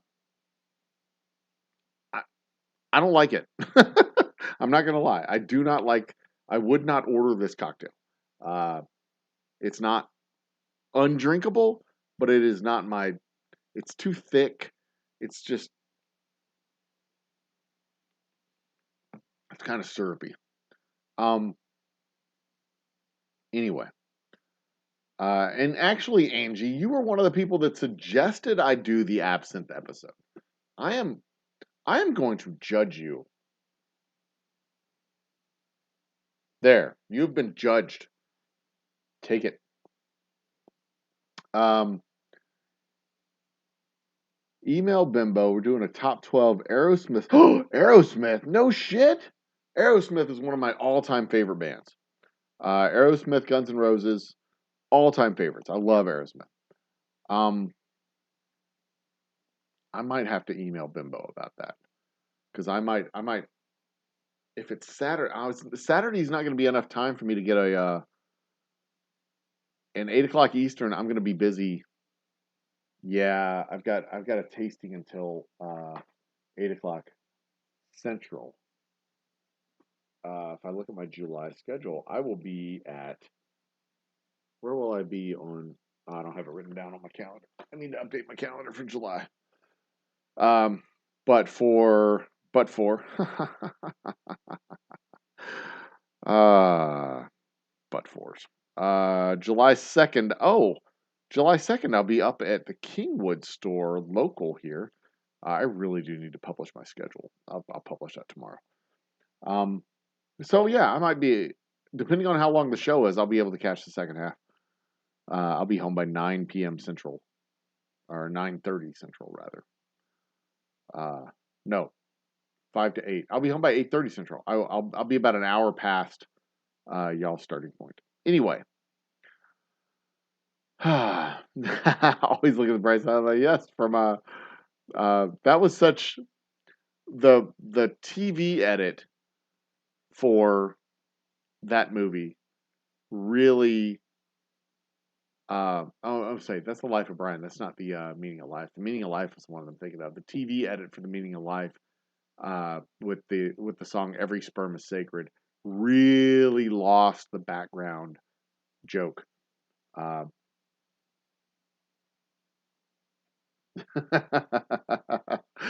you see, Angie, what's really funny is if you say that and you don't put like the just kidding, I'm gonna go back and check my notes to see if I'm sorry, let me finish my first thought. Uh, but when they're singing when they finish the "Every Sperm Is Sacred" and they go to the next scene and all the Irish Catholic kids are filtering out of the house and they keep going and they keep going and they keep going and they keep going and they keep going and they keep going and they keep going. Yes, I know I'm belaboring this point, but in the TV cut, like in the movie cut, there's the extra edges of the screen, right? So the screen's like this and it's wide, so you can see the kids filtering out over here. But in the TV cut, it's a square screen, so you miss the kids filtering out on this side of the cut, and it is really, really, really disappointing and sad. But it is when you see the movie, the letterbox version. Back when I was a kid, it was a letterbox version. When you see the actual movie cut with the extended wings, it is so fucking hilarious. Um, Anyway, if you tell me this, Angie, I will 100% go frantically checking my notes because I've done this before. I've forgotten to send bottles out to people, and I felt really bad about doing that. But I didn't promise you a bottle. I know better. Who else we got? Where are we going? I'm behind in chat. This is the thing that I do. I get behind in chat, but I'm only 5 minutes behind in chat. Don't forget to subscribe. Don't forget to hit the like button. Don't forget to do all the things that you're supposed to do. It does not make you hallucinate. No. See, that's the thing. None of the medicinal qualities of any of the herbs included in the general production bill, in even the traditional production bill of absinthe, have hallucinogenic qualities. any more so than any normal alcohol. From what I read, and from what I was able to discern from the information that I was able to gather, is like basically absinthe came about. Uh, absinthe came. It was originated in the Neustadt canton of Switzerland and was adopted as the drink of choice by the artists and writers and painters of the Parisian countercultural scene, for lack of a better term. So picture dudes like Vincent van Gogh and Pablo Picasso and Edgar Allan Poe, and I know Edgar Allan Poe was a Baltimore dude, but just picture people like this, but all hanging out in a Paris salon, right? So not those people specifically, but people like them. Because also, I think Pablo Picasso was a Spaniard. Vincent van Gogh was Dutch, if I'm not mistaken. So they might not have all been hanging out in Paris, but let's just imagine people like that. Like you can picture Edgar Allan Poe as a drunken son of a bitch, violent, manic depressive. That's Edgar Allan Poe, right? Vincent van Gogh, kind of off his rocker a little bit, cuts his ear off to try and impress a girl. These people aren't completely moored in reality, right? They're the countercultural types, and they're doing what they do, and the social elites and the conservative establishment guys of Paris and the prohibitionists of the early 20th century rather. They're looking at these guys and they're going, those fucking kids with their pants hanging around their waist and their fancy mustaches, they're trouble.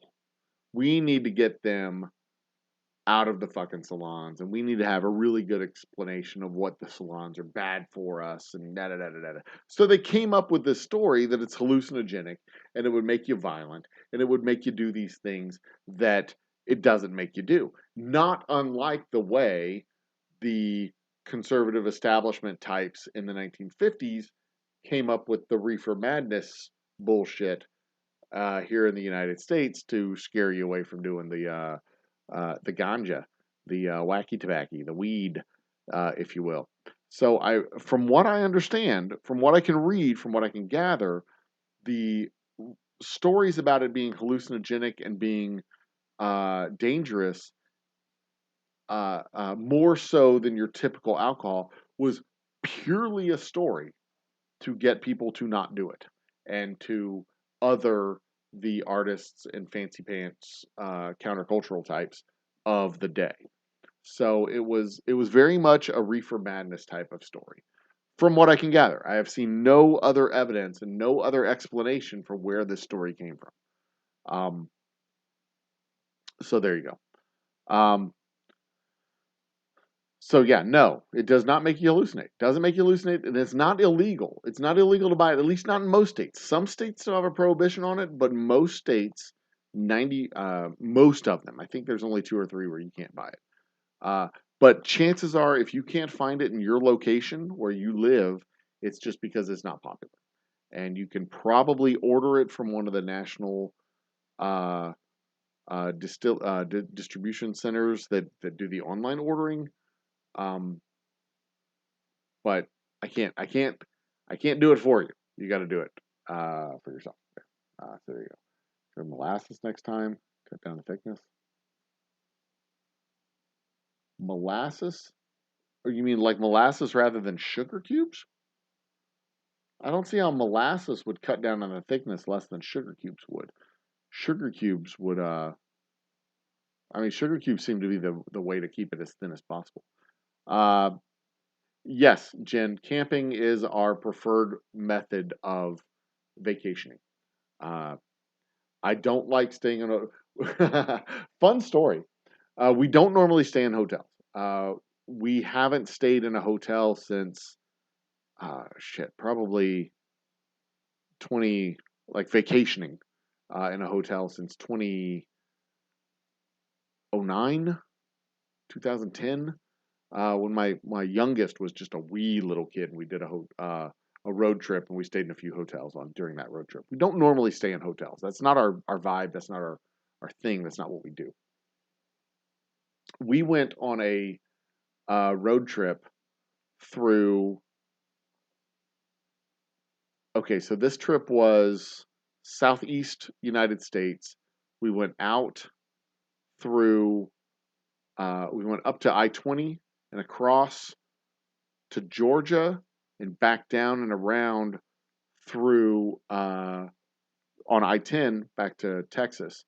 And in Mobile, like we stayed in. No, that's not what we did. We went up to Ohio. This was the 50th anniversary of the moon landing a few years ago. 2019, 50th anniversary of the moon landing. We went up to Wapakoneta, where Neil Armstrong was born, and made our way south through Cades Cove, Kentucky, and through Georgia. And as we're heading back, we decided to stop in Mobile. And we were going to stop at a KOA. That's usually where we stay. We stay in KOAs or campsites. We either stay in a KOA cabin or a KOA campsite, one or the other. But we decide, as we're rolling into Mobile, there's no KOAs that are close. There's no place that we can get to. It's getting late. We decide we're going to stay in a hotel. We stop at this Best Western. We roll into the Best Western. My kid gets out of the car. We are both my kids. We have two. We pack everything up. We move inside. They look around and go, "We haven't been inside a building in. It's been over a week, Dad." Because we hadn't. We'd been in cabins. We'd been in campsites. We'd stayed in a cabin. We'd stayed in a tent. We'd stayed in a campsite. The only buildings we'd been in were like national park, state park. We went to a distillery. We're inside the building for a distillery. We hadn't been, and he was like, "It smells funny." I'm like, "That's air conditioning. Son. You haven't smelled air conditioning in a week. That's what you're smelling. It smells funny because we're in a hotel and you're smelling air conditioning and there's probably smoking." Because it was Alabama. Excuse me.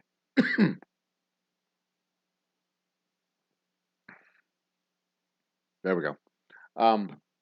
Get that cough taken care of with my little cough syrup cocktail here.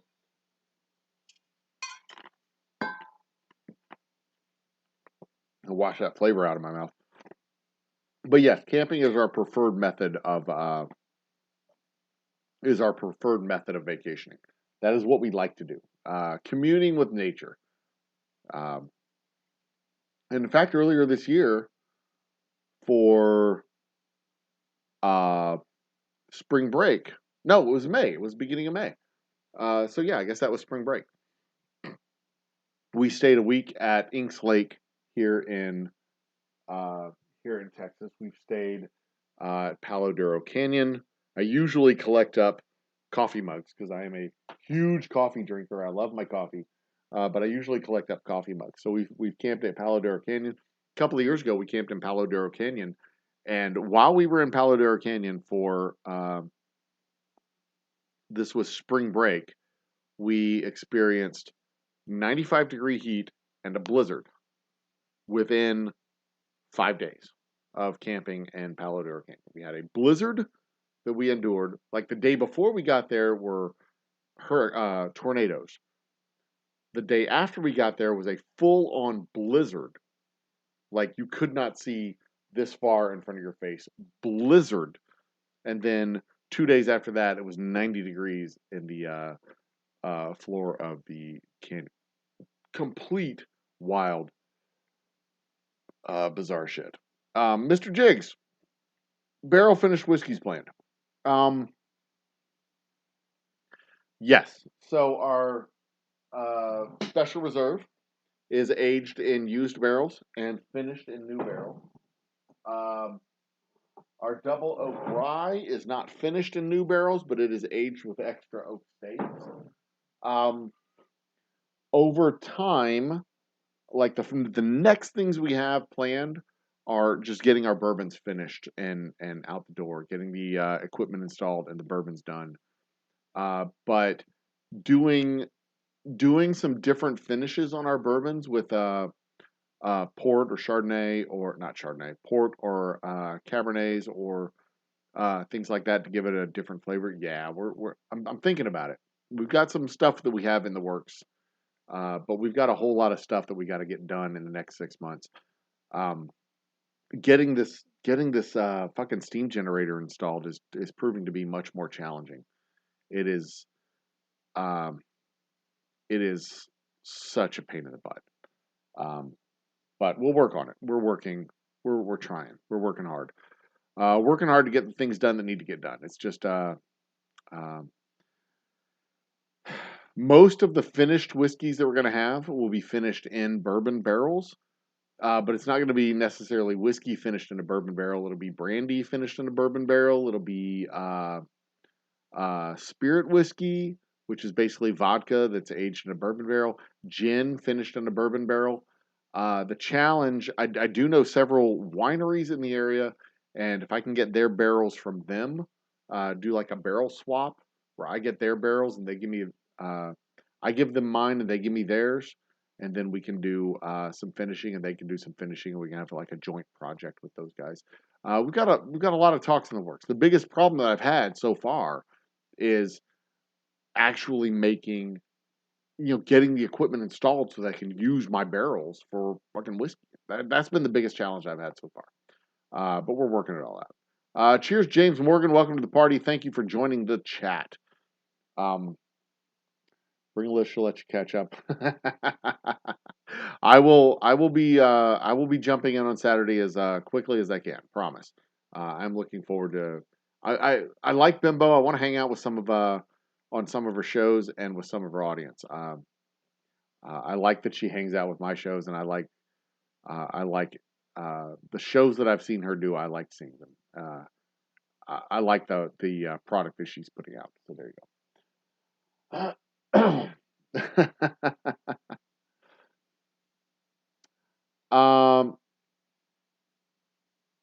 You're right, Angie. Oh my God, you're right. I did last week. We were talking about doing the doing the dueling paintings where you have the drink, I have the drink, and you paint and I paint, and we show our work at the end of the show. Uh, we need to talk more about coordinating that show. So you're right. I did talk about sending you a bottle and doing dueling art shows. We need to work out the details of that. Send me an email. We'll work something out. um, we did find out it was Mr. Jig's birthday yesterday, Mr. James Morgan. Mr. Jiggs told us yesterday was his birthday. Um, Angie, I'm not kidding. We need to do a dueling painting show. Because people, I can paint stuff. I can do paint. I can do art. I'm not afraid to do artistic shit. And Angie and I are going to do a paint off. She's going to drink some of my whiskey. I'm going to drink some of my whiskey. And we're going to paint some shit. I don't know what I'm going to paint. She doesn't know what I'm going to paint. I mean, that's it. That's what we're going to do. God damn, I'm almost done with this cocktail. Ugh, then I can drink something good. Edgar Allan Poe's house he grew up in Baltimore. Oh yeah, I know you're from Maryland. Poe is one of my favorite artists. I like the imagery of his work. I like the tone and style of his work. Uh, he's a dark artist that has, and he works on very many levels, many more than I gave him credit for when I was a kid. Many more than most people give him credit for. Um, the absinthe would have crossed borders for dinner parties. You got to give me more. They were hanging in Paris. Yeah, exactly. I expect. I don't know if they all were hanging in Paris. I don't know how many times Edgar Allan Poe went to Paris. I'm kind of skeptical because he was kind of a starving artist. He didn't get vaulted to fame until after his death. But most of the other guys, Renoir, not Renoir, Van Gogh. Van Gogh, that was his absinthe was his preferred drink. but Hemingway and all these other guys, I don't know if they were all in Paris at the same time. Just like that movie, One Night in Miami, I think is what it was, when Malcolm X and Muhammad Ali and uh, all these homeboys were together, like in a hotel room in Miami. Like that never happened, but it was a great movie. It was a great show. It was a great idea, great concept, but like that never actually happened. I don't know if these cats were all in the same room together all at once, but that would have been a cool. That would be a cool movie, probably. It might be an annoying movie because you. I mean, Angie, you know this. If you put like artists can be annoying people. I mean, you know this. I don't think me saying this is earth-shattering news. Um, Artistic types can be annoying people in general. They're flighty. They're working up here at like 1,000 degrees, or 1,000 degrees, 1,000 feet above sea level. They're just like cuckoo bird weirdos. And I'm not saying that's a bad thing. It's just their mind works on a different level. And if you get too many of those people together, it's just like, I mean, maybe they're cool with it together because they're all working on like an odd wavelength. But if you're the normal person in the room with all these fucking weirdo artists, and you're just like, God, y'all suck.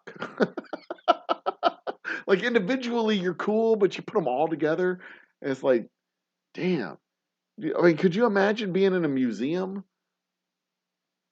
being in an art museum with like 8 exhibits going at the same time, and 8 of those artists in that are being showcased, like all 8 of those showcased artists are all there at the same time, talking about how like the ennui is just everything to me, and I can't get excited about anything, and everything is just breathing is a struggle, and I just don't know if I want to go on anymore, and that is why I do my art.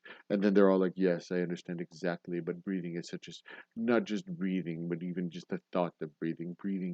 Breathing is easy after I get over the struggle of thinking about breathing. Oh, well, you have trouble thinking about breathing. Well, I have trouble thinking about breathing. And just the thought of the thought is so burdensome. And you're like, Jesus Christ, shut up, you weirdos. Ugh, fucking stop it. Everybody hates you, but just paint something and it's fine. God, I'm just going to put my angst onto paper, and that would be how I do my things. And they're all wearing their berets and their stupid black sweaters and turtlenecks. And you just want to strangle. But like 1 or 2 of them at a time, like that's cool. Like you can handle that kind of weirdness, just 1 or 2. But when you got 8, like a room full of these weirdos, oh God, what do you, man? I almost want a room full of mimes, right? Because they at least know they have the decency to shut up. Anyway, had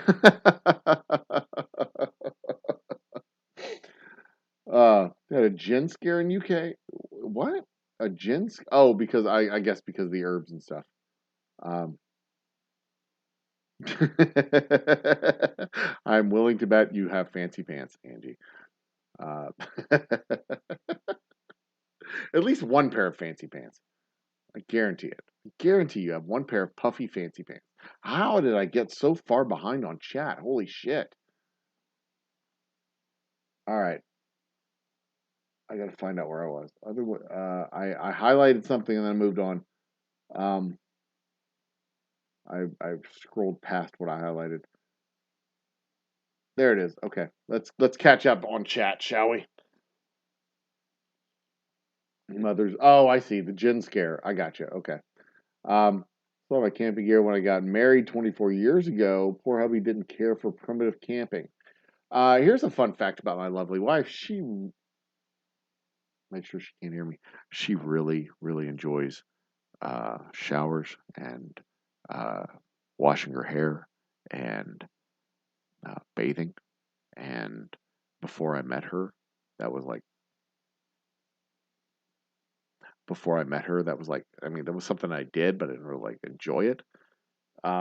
And I was okay with camping. I'd go camping for a week at a time and it was fine. But she was like, if we're going to go camping for a week, we need bathrooms and plumbing and water running so that I can wash my hair and take showers and do things at least once every other day. Doesn't have to be every day. I would prefer it to be every day. If you want me to stick around with you for any amount of time, it had better be every day. And I was like, okay, we can manage this. This is fine. We can work this out.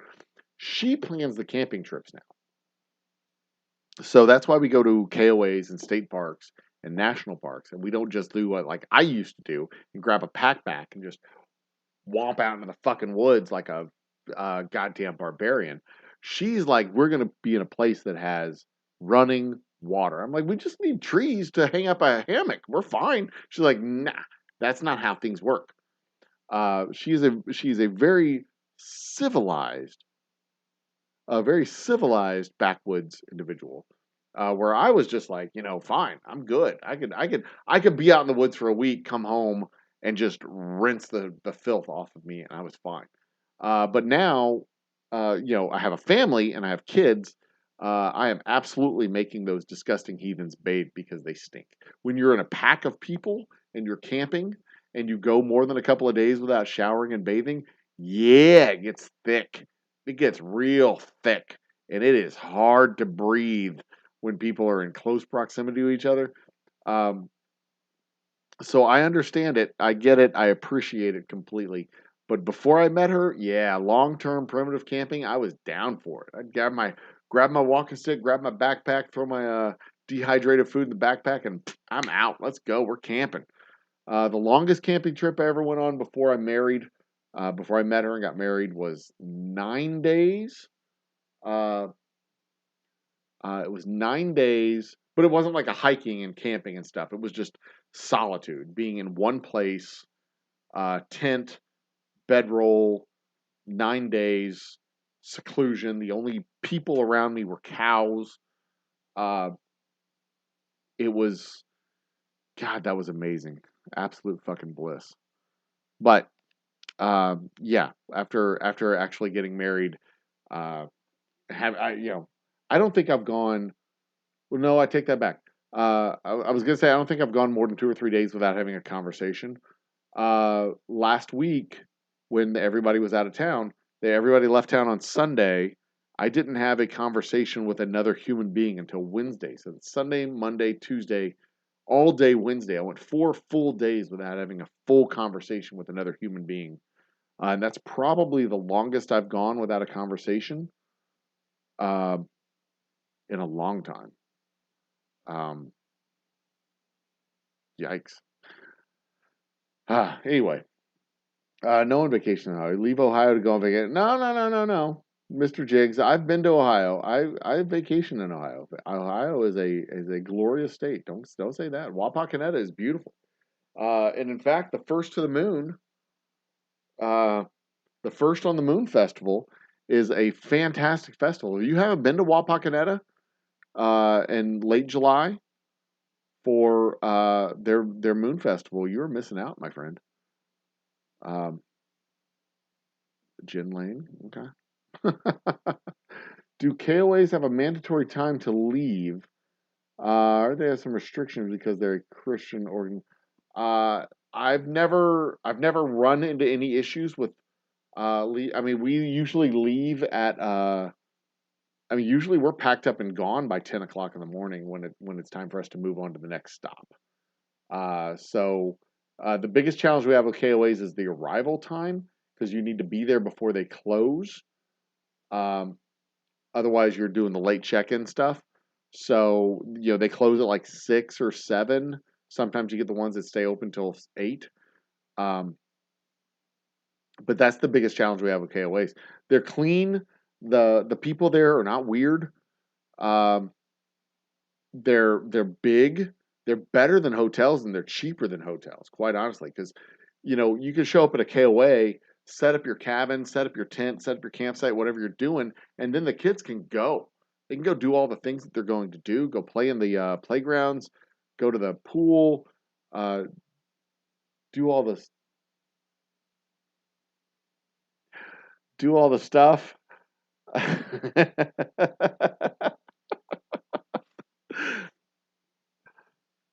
So I could. Good night, my love.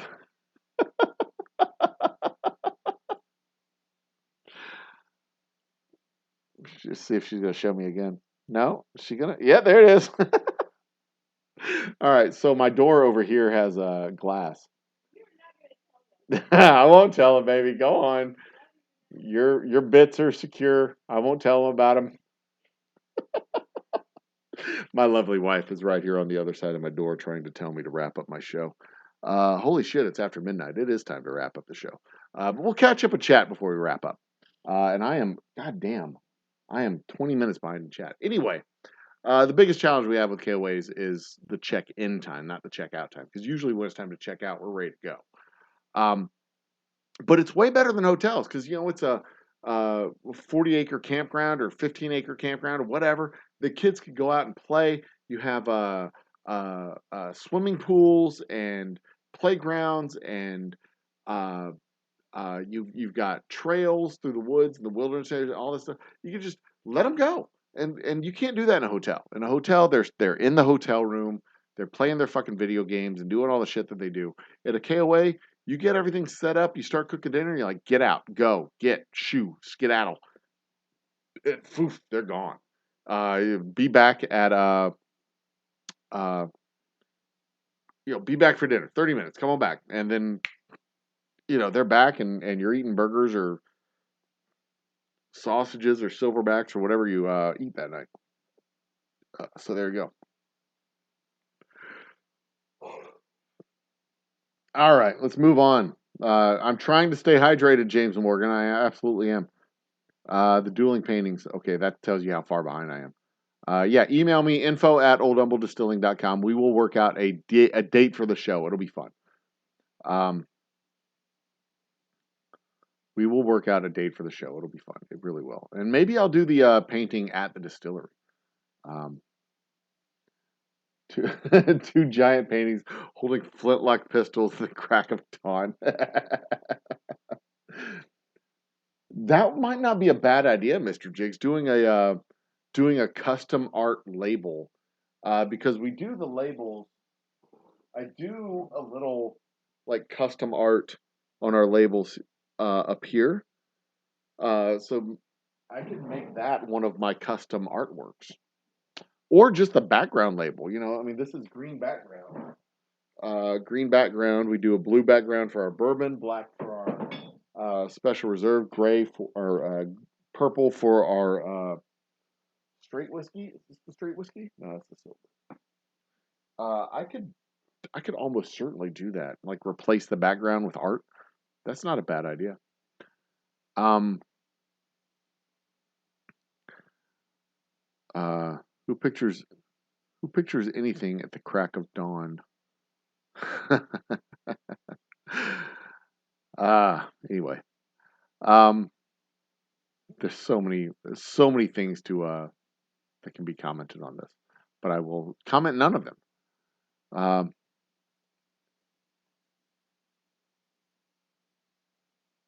Yeah, Edgar Allan Poe. This is in relation to Edgar Allan Poe. I'm certain he was the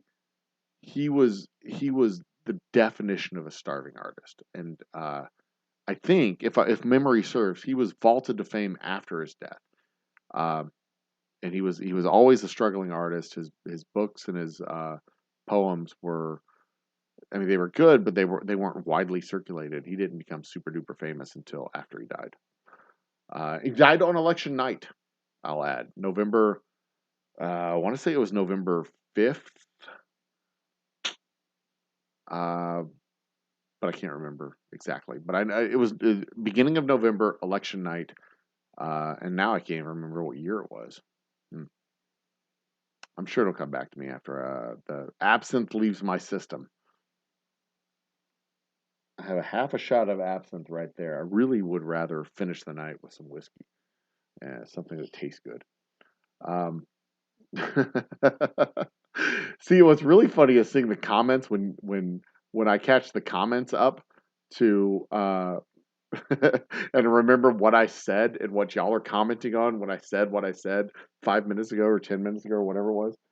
That was 14 minutes ago. Because this is when I was talking about a room full of artists just being annoying assholes. uh, um, P. the Poe Museum. I think that's supposed to be Edgar Allan Poe Museum. Though Edgar Allan Poe never saw Paris, some of his most important works were inspired by the city. Yeah, I know, right? But I didn't think he had ever actually made it across the Atlantic Ocean to Paris. But he did enjoy himself some absinthe. He was an absinthe inspired artist. Um, 8 is way too many weirdos and artists to be in the same room. And don't get me wrong, I love my weirdos.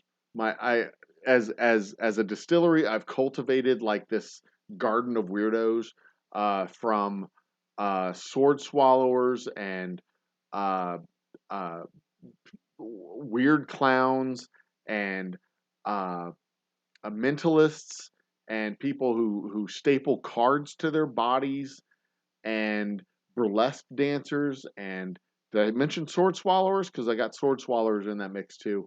Just weird, comedians and artists of all stripes and types, whether it's painting or cosplay or just you name it. I probably know somebody who has done that, including, not limited to, but also including people who make alcohol, cigars, uh, actual painting, body paint, cake smashing artists, which is a thing, writers. Yeah, I've cultivated a nice garden of weirdos. They were featured during the pandemic. They were featured in the original quarantine happy hours, which I should remix and repost because those would be good shows to do, I think. But anyway, I love them to death. Absolutely love them to death. And they feel like perfectly comfortable in their own skin when there's like 8 or 9 of them or 10 of them in a room together and they're all like squawking at each other about whatever. But I'm like the normal one in the room. And it's like I do not belong here. I don't have any tattoos or piercings.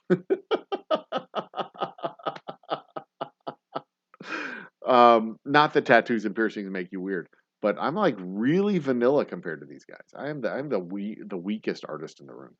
Um, but it is so much fun being around them because I love the artistic process and I love the way they develop an idea and it grows into this like nugget of a thing and then it like develops and then they wipe that out and put in and replace it with new things and it develops and grows into eventually an entire show.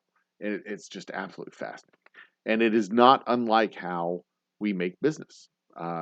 We make businesses work because you start off with this idea for the business and then it kind of meanders off this way and it meanders off this way and then you wipe away that you focus back on the core and it just kind of flourishes from that refocusing on the core.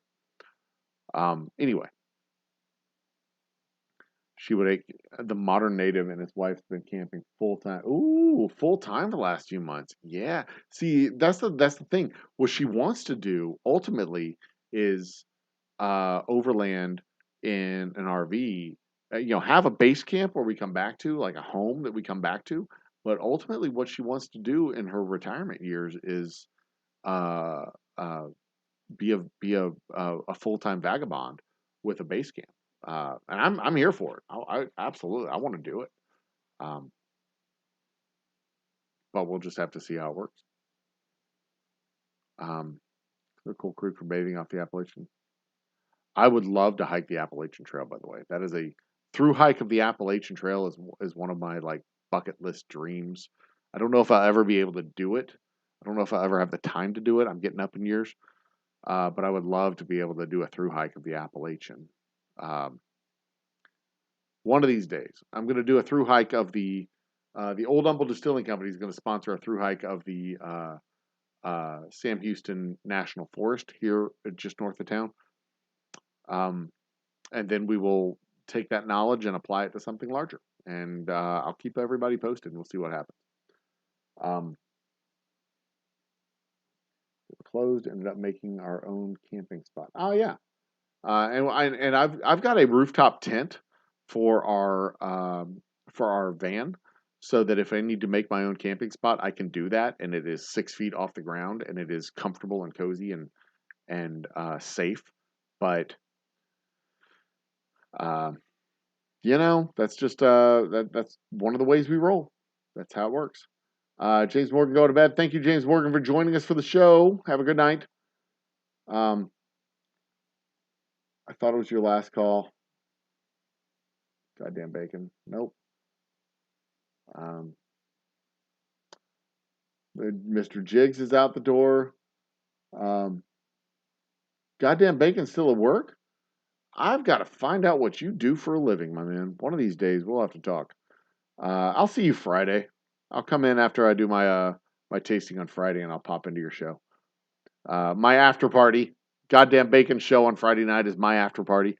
It's just this Friday I won't have a party to have an after party for. It's just going to be the arrival, I guess. Don't forget to subscribe. Yep. Good night. Good night, Angie Mason, as well. I'll pick you up if you ever do the AT. Huh? Oh, the Appalachian Trail. Yeah, cool. So I'll have a place to take a shower in Baltimore or Maryland, I guess. Does the Appalachian Trail go through Maryland? Does it? I mean, I'm picturing the Appalachian Mountains. Maryland's over here. Does it? I guess it kind of skirts the edge of Maryland, I guess. Garden of Weirdos. The beer garden at Old Humble Distilling Company. Gin's in Georgia. Okay. Oh, okay. Yeah. I'm my mistake. I was seeing Angie, and then you were next right after Angie. I was seeing the two. Yeah. Okay. Well, so the Appalachian Trail. So the last time we stayed in Georgia, this was the trip. This was the trip where we were in Cades Cove. We went to the gorge there in Georgia, the Tallulah Gorge, which is absolutely gorgeous. Not to be punny or anything. I think I would probably go south to north if I was, but yeah, north to south probably makes more sense. Flying into Maine and working my way south. Anyway, but the Tallulah Gorge is absolutely stunningly beautiful. It's the largest gorge east of the Mississippi, and it is.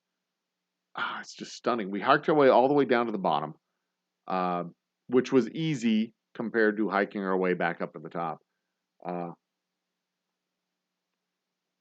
10 out of 10, recommend it strongly for anybody in the area. But guys and gals, it is 12:30. It is late. My lovely wife has shown the bat signal to tell me to come to bed, if you know what I mean. Friends usually go north to south. Like, you've got a lot of people who've done this, like, plural. Jesus. Yeah, Georgia has two canyons, but Tallulah Gorge is the biggest, and it's the prettiest, and it's the awesomest. And one of the flying Zambonis, no, flying Zambonis, flying Cantalones, flying, I don't know, one of those tight walking, high rope, shit, brain working stopped in head box. Flying Zambonis? No, it can't be the flying Zambonis. That doesn't sound right. Anyway, one of those tightrope people walked across the. Yeah, that's it. The Wandellas. I don't think that's right, but it's the right idea. The Wandellas. We'll go with Wandellas. Sure. They walked across the gorge, and we saw the tower that secured the tightrope that they walked across. It was very cool. Very, very cool. All right. Wandelas. That's not the word. It's not Wandela. Um, Tightrope family, Tallulah Gorge. Tight rope, Tallulah Gorge. Wallinda, Wall. See, the Wallinda. It's Carl Wallinda. Wallendah. No, no H. Wall. Close. Wandela. See, I knew Wandela didn't sound right, but I knew it wasn't Zamboni either. So my brother lives in Savannah, um, and we when we flew through the state, we did not have a chance to stop all the way out because we were coming through to specifically go to the gorge, and it was a beautiful place to go. But it is 12:30, guys and gals. I would love to hang out for another hour and a half or 2 hours or more, but I am fading fast. That shit went straight to my head, and I am not going to drink this.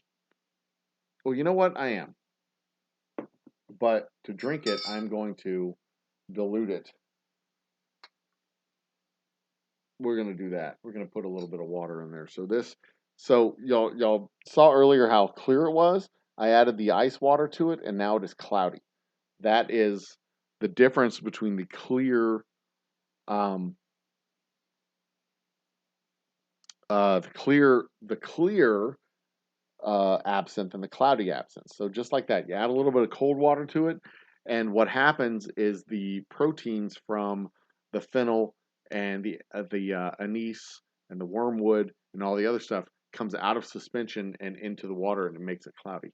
That is why it becomes cloudy when you add uh, water. So cheers to all of you out there with our parting shot, our final shot. I'm going to remove chat, and it will just be me. This weekend, you can count on our 600 subscriber special right here. That is 440 rockets right there, and this is 200 additional rockets right here. You can count on that happening either Sunday or Monday, and very likely being able to see, probably be both. We'll probably do it live on Sunday and Monday, but that show will be scheduled up tomorrow night. We've got trivia. That live show will be posted in the next 12 hours. Trivia 9 p.m. on Thursday night. It's the last show of June, as a matter of fact. And I'm here for it. It's gonna be fun. Be awesome. Finishing absinthe right before you head to bed. Being pre-warned, I can't see this going. Of course, it's not gonna go wrong. It's just booze. Thanks, Bacon. Providence and Cloudland Canyons. I'll have to check those out. All I know is the Tallulah Gorge. I didn't know about the other canyons. Anyway, ladies and gentlemen, brothers, sisters, children of all ages, be awesome to each other. Always, always, always remember life is too short to drink bad whiskey. Think with your whole brain and love with your whole heart, and work with your whole body. That's why we're here. Cheers to all of you. Boy, yeah, I'm not going to order that in a bar. There's no chance. Be awesome to each other. And until tomorrow night, when I see you again, I am the Old Humble Guy, your spirit guide. We will see you again soon. Good night.